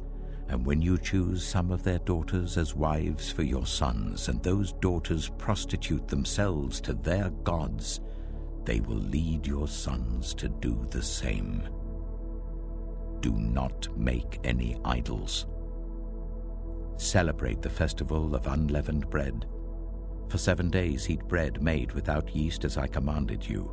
Do this at the appointed time in the month of Aviv, for in that month you came out of Egypt. The first offspring of every womb belongs to me, including all the firstborn males of your livestock, whether from herd or flock. redeem the firstborn donkey with a lamb, but if you do not redeem it, break its neck. Redeem all your firstborn sons. No one is to appear before me empty-handed. 6 days you shall labor, but on the 7th day you shall rest. Even during the plowing season and harvest, you must rest. Celebrate the festival of weeks with the first fruits of the wheat harvest, and the festival of ingathering at the turn of the year. 3 times a year, all your men are to appear before the sovereign Lord, the God of Israel. I will drive out nations before you and enlarge your territory, and no one will covet your land when you go up 3 times each year to appear before the Lord your God. Do not offer the blood of a sacrifice to me along with anything containing yeast, and do not let any of the sacrifice from the Passover festival remain until morning. Bring the best of the first fruits of your soil to the house of the Lord your God. Do not cook a young goat in its mother's milk. Then the Lord said to Moses, "Write down these words, for in accordance with these words I have made a covenant with you and with Israel."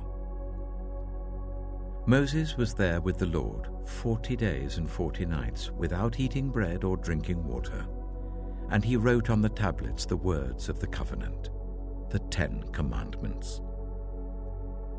When Moses came down from Mount Sinai with the 2 tablets of the covenant law in his hands, he was not aware that his face was radiant because he had spoken with the Lord.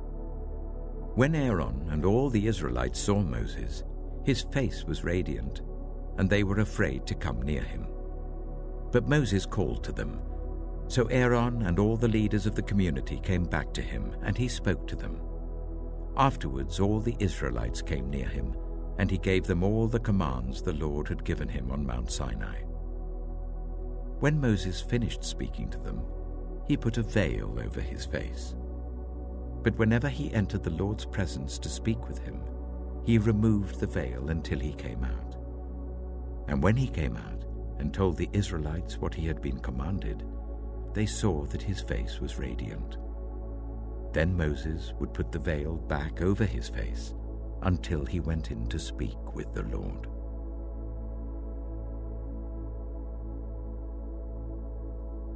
Exodus chapter 35. Moses assembled the whole Israelite community and said to them, "These are the things the Lord has commanded you to do. For 6 days work is to be done, but the 7th day shall be your holy day, a day of Sabbath rest to the Lord. Whoever does any work on it is to be put to death. Do not light a fire in any of your dwellings on the Sabbath day." Moses said to the whole Israelite community, "This is what the Lord has commanded. From what you have, take an offering for the Lord.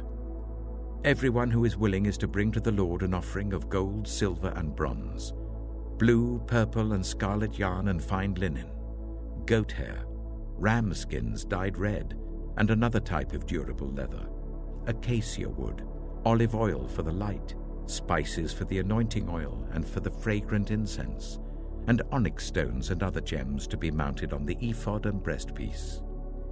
All who are skilled among you are to come and make everything the Lord has commanded: the tabernacle with its tent and its covering, clasps, frames, crossbars, posts, and bases; the ark with its poles and the atonement cover and the curtain that shields it; the table with its poles and all its articles and the bread of the presence; the lampstand that is for light with its accessories, lamps and oil for the light; the altar of incense with its poles, the anointing oil and the fragrant incense; the curtain for the doorway at the entrance to the tabernacle; the altar of burnt offering with its bronze grating, its poles and all its utensils; the bronze basin with its stand; the curtains of the courtyard with its posts and bases, and the curtain for the entrance to the courtyard; the tent pegs for the tabernacle and for the courtyard, and their ropes; the woven garments worn for ministering in the sanctuary,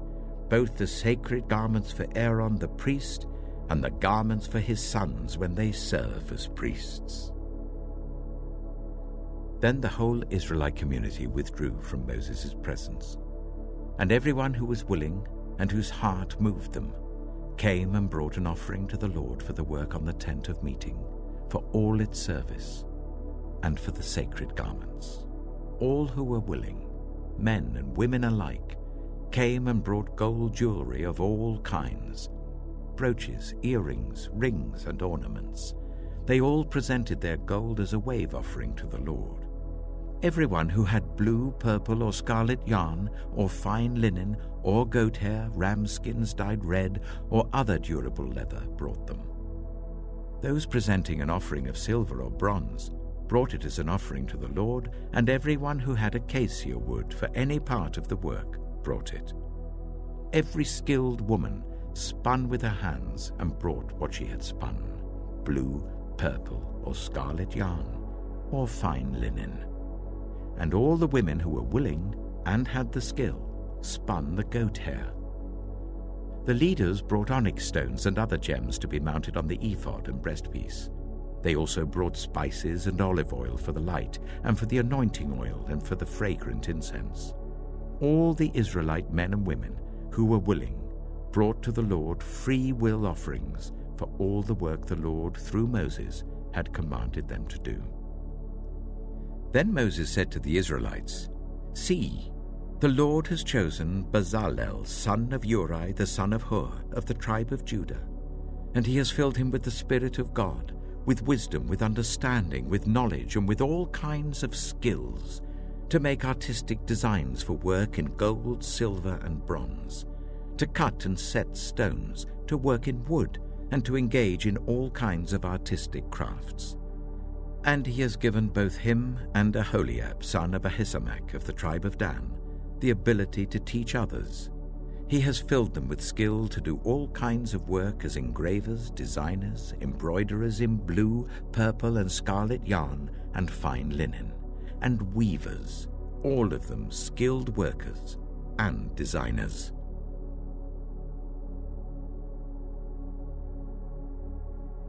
Exodus chapter 36. So Bezalel, Aholiab, and every skilled person to whom the Lord has given skill and ability, to know how to carry out all the work of constructing the sanctuary, are to do the work just as the Lord has commanded. Then Moses summoned Bezalel and Aholiab, and every skilled person to whom the Lord had given ability, and who was willing to come and do the work. They received from Moses all the offerings the Israelites had brought to carry out the work of constructing the sanctuary. And the people continued to bring free will offerings morning after morning.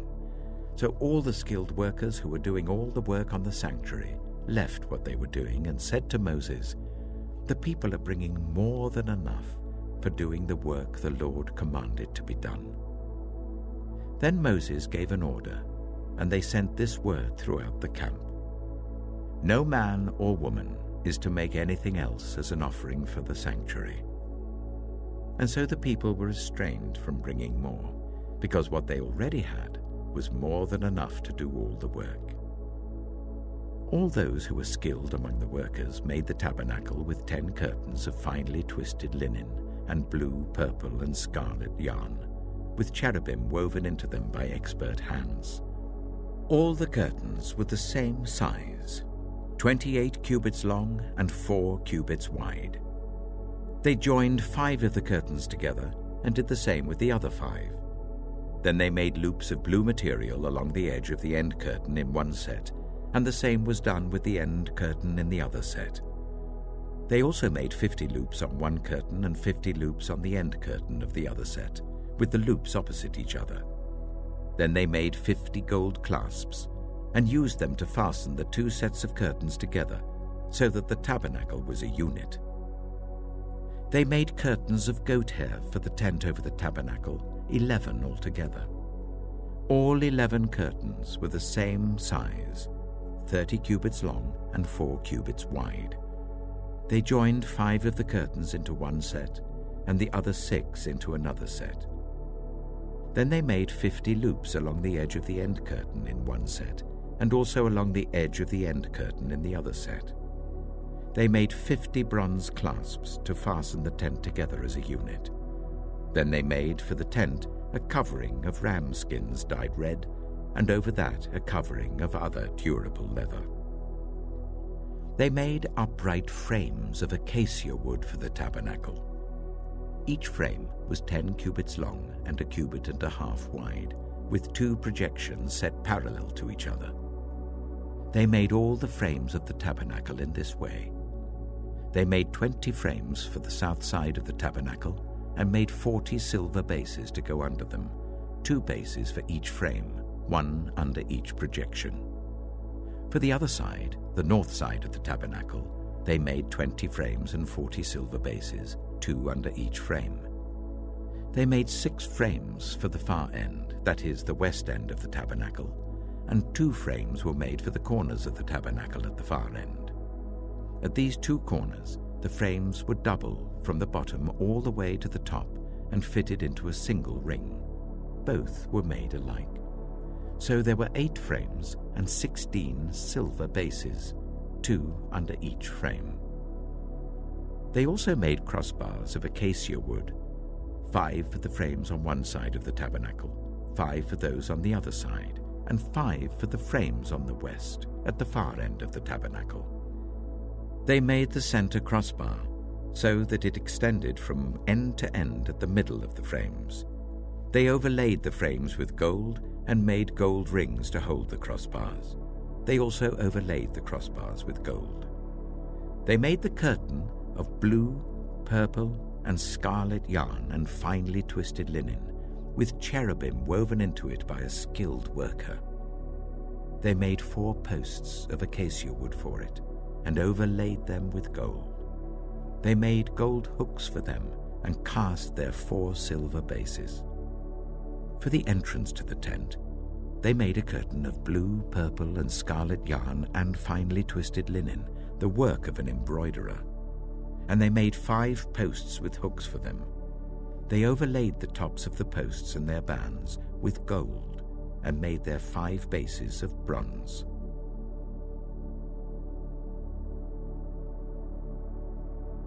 Exodus chapter 37. Bezalel made the ark of acacia wood, 2.5 cubits long, 1.5 cubits wide, and 1.5 cubits high. He overlaid it with pure gold, both inside and out, and made a gold molding around it. He cast 4 gold rings for it, and fastened them to its 4 feet, with 2 rings on one side and 2 rings on the other. Then he made poles of acacia wood, and overlaid them with gold, and he inserted the poles into the rings on the sides of the ark to carry it. He made the atonement cover of pure gold, 2.5 cubits long and 1.5 cubits wide. Then he made 2 cherubim out of hammered gold at the ends of the cover.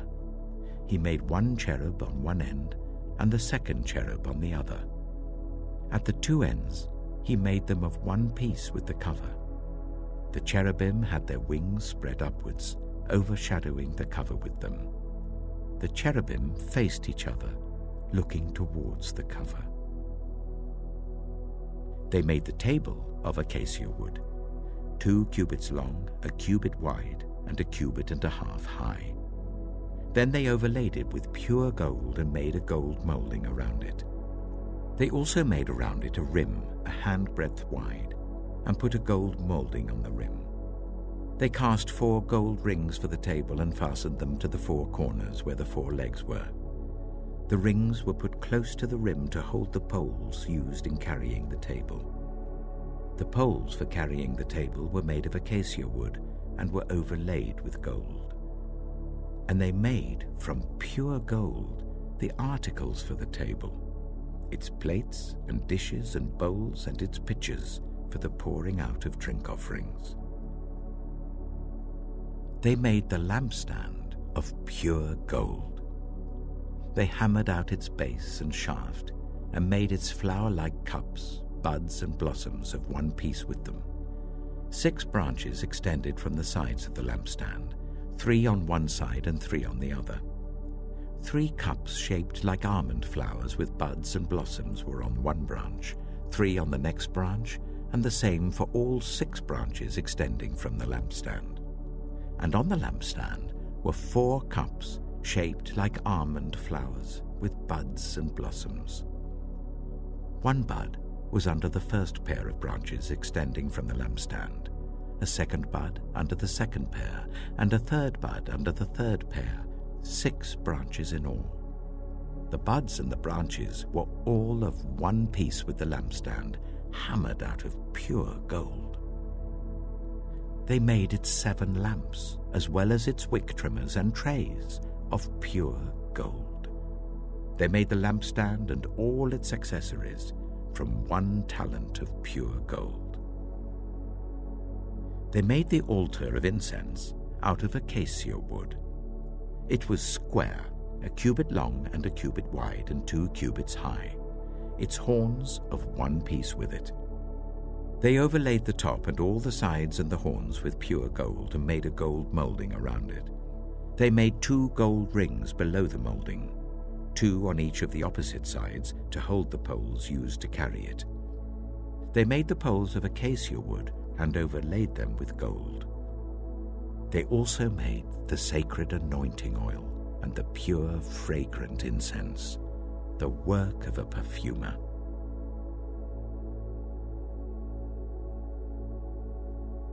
Exodus chapter 38. They built the altar of burnt offering of acacia wood, 3 cubits high. It was square, 5 cubits long and 5 cubits wide. They made a horn at each of the 4 corners, so that the horns and the altar were of one piece, and they overlaid the altar with bronze. They made all its utensils of bronze, its pots, shovels, sprinkling bowls, meat forks, and fire pans. They made a grating for the altar, a bronze network to be under its ledge halfway up the altar. They cast bronze rings to hold the poles for the 4 corners of the bronze grating. They made the poles of acacia wood and overlaid them with bronze. They inserted the poles into the rings so they would be on the sides of the altar for carrying it. They made it hollow out of boards. They made the bronze basin and its bronze stand from the mirrors of the women who served at the entrance to the tent of meeting. Next, they made the courtyard. The south side was 100 cubits long and had curtains of finely twisted linen with 20 posts and 20 bronze bases, and with silver hooks and bands on the posts. The north side was also 100 cubits long and had 20 posts and 20 bronze bases with silver hooks and bands on the posts. The west end was 50 cubits wide and had curtains with 10 posts and 10 bases with silver hooks and bands on the posts. The east end, towards the sunrise, was also 50 cubits wide.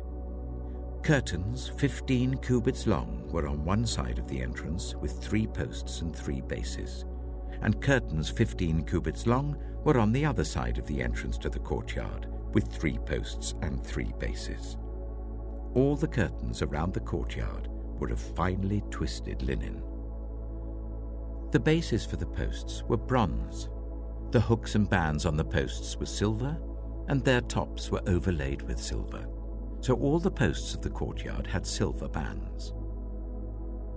The curtain for the entrance to the courtyard was made of blue, purple, and scarlet yarn, and finely twisted linen, the work of an embroiderer. It was 20 cubits long, and like the curtains of the courtyard, 5 cubits high, with 4 posts and 4 bronze bases. Their hooks and bands were silver, and their tops were overlaid with silver. All the tent pegs of the tabernacle and of the surrounding courtyard were bronze. These are the amounts of the material used for the tabernacle of the covenant law, which were recorded at Moses' command by the Levites under the direction of Itamar, son of Aaron the priest. Bezalel, son of Uri, the son of Hur of the tribe of Judah, made everything the Lord commanded Moses. With him was Aholiab, son of Ahisamach, of the tribe of Dan, an engraver and designer, and an embroiderer in blue, purple, and scarlet yarn and fine linen. The total amount of the gold from the wave offering used for all the work on the sanctuary was 29 talents and 730 shekels, according to the sanctuary shekel. The silver obtained from those of the community who were counted in the census was 100 talents and 1,775 shekels, according to the sanctuary shekel.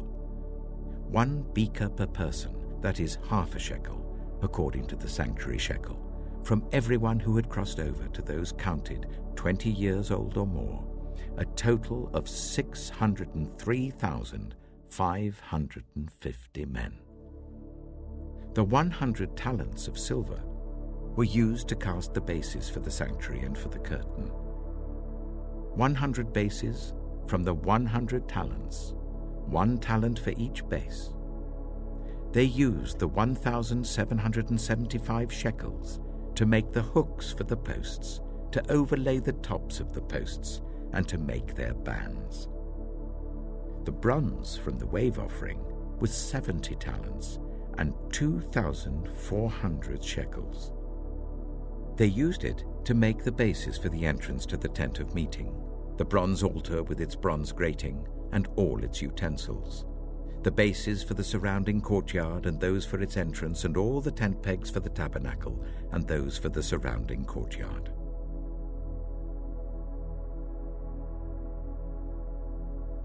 Exodus chapter 39.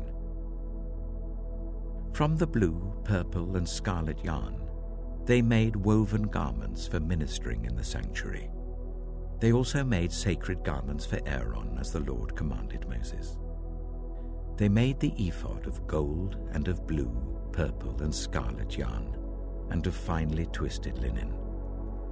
They hammered out thin sheets of gold and cut strands to be worked into the blue, purple, and scarlet yarn and fine linen, the work of skilled hands. They made shoulder pieces for the ephod, which were attached to 2 of its corners, so that it could be fastened. Its skillfully woven waistband was like it, of 1 piece with the ephod and made with gold, and with blue, purple, and scarlet yarn, and with finely twisted linen, as the Lord commanded Moses. They mounted the onyx stones in gold filigree settings, and engraved them like a seal with the names of the sons of Israel. Then they fastened them on the shoulder pieces of the ephod as memorial stones for the sons of Israel, as the Lord commanded Moses. They fashioned the breastpiece, the work of a skilled craftsman. They made it like the ephod, of gold and of blue, purple, and scarlet yarn, and of finely twisted linen. It was square, a span long and a span wide, and folded double. Then they mounted 4 rows of precious stones on it. The first row was carnelian, chrysolite, and beryl. The second row was turquoise, lapis lazuli, and emerald. The third row was jacinth, agate, and amethyst. The fourth row was topaz, onyx, and jasper. They were mounted in gold filigree settings. There were 12 stones, 1 for each of the names of the sons of Israel, each engraved like a seal with the name of one of the 12 tribes. For the breastpiece, they made braided chains of pure gold, like a rope. They made 2 gold filigree settings and 2 gold rings, and fastened the rings to 2 of the corners of the breastpiece. They fastened the 2 gold chains to the rings at the corners of the breastpiece, and the other ends of the chains to the 2 settings, attaching them to the shoulder pieces of the ephod at the front. They made 2 gold rings, and attached them to the other 2 corners of the breastpiece on the inside edge next to the ephod. Then they made 2 more gold rings, and attached them to the bottom of the shoulder pieces on the front of the ephod, close to the seam just above the waistband of the ephod. They tied the rings of the breastpiece to the rings of the ephod with blue cord, connecting it to the waistband, so that the breastpiece would not swing out from the ephod, as the Lord commanded Moses. They made the robe of the ephod entirely of blue cloth. the work of a weaver, with an opening in the center of the robe like the opening of a collar, and a band around this opening so that it would not tear. They made pomegranates of blue, purple, and scarlet yarn and finely twisted linen round the hem of the robe. And they made bells of pure gold and attached them around the hem between the pomegranates. The bells and pomegranates alternated round the hem of the robe to be worn for ministering, as the Lord commanded Moses. For Aaron and his sons, they made tunics of fine linen, the work of a weaver, and the turban of fine linen, the linen caps and the undergarments of finely twisted linen. The sash was made of finely twisted linen and blue, purple, and scarlet yarn, the work of an embroiderer, as the Lord commanded Moses. They made the plate, the sacred emblem, out of pure gold, and engraved on it, like an inscription on a seal, "Holy to the Lord." Then they fastened a blue cord to it to attach it to the turban, as the Lord commanded Moses. So all the work on the tabernacle, the tent of meeting, was completed. The Israelites did everything just as the Lord commanded Moses. Then they brought the tabernacle to Moses, the tent and all its furnishings, its clasps, frames, crossbars, posts, and bases, the covering of ram skins dyed red and the covering of another durable leather, and the shielding curtain, the Ark of the Covenant law with its poles and the atonement cover, the table with all its articles and the bread of the presence, the pure gold lampstand with its row of lamps and all its accessories, and the olive oil for the light, the gold altar, the anointing oil, the fragrant incense, and the curtain for the entrance to the tent, the bronze altar with its bronze grating, its poles and all its utensils, the basin with its stand, the curtains of the courtyard with its posts and bases, and the curtain for the entrance to the courtyard, the ropes and tent pegs for the courtyard, all the furnishings for the tabernacle, the tent of meeting, and the woven garments worn for ministering in the sanctuary, both the sacred garments for Aaron the priest and the garments for his sons when serving as priests. The Israelites had done all the work just as the Lord had commanded Moses. Moses inspected the work and saw that they had done it just as the Lord had commanded. So Moses blessed them.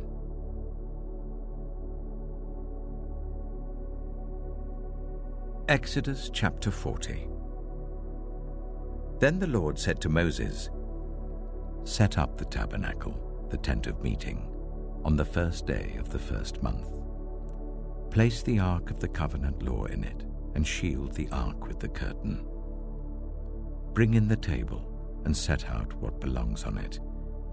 Then bring in the lampstand, and set up its lamps.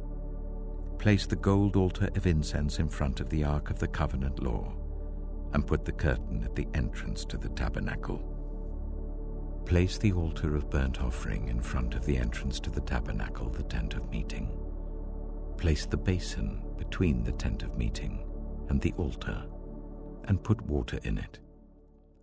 Set up the courtyard around it, and put the curtain at the entrance to the courtyard. Take the anointing oil, and anoint the tabernacle and everything in it.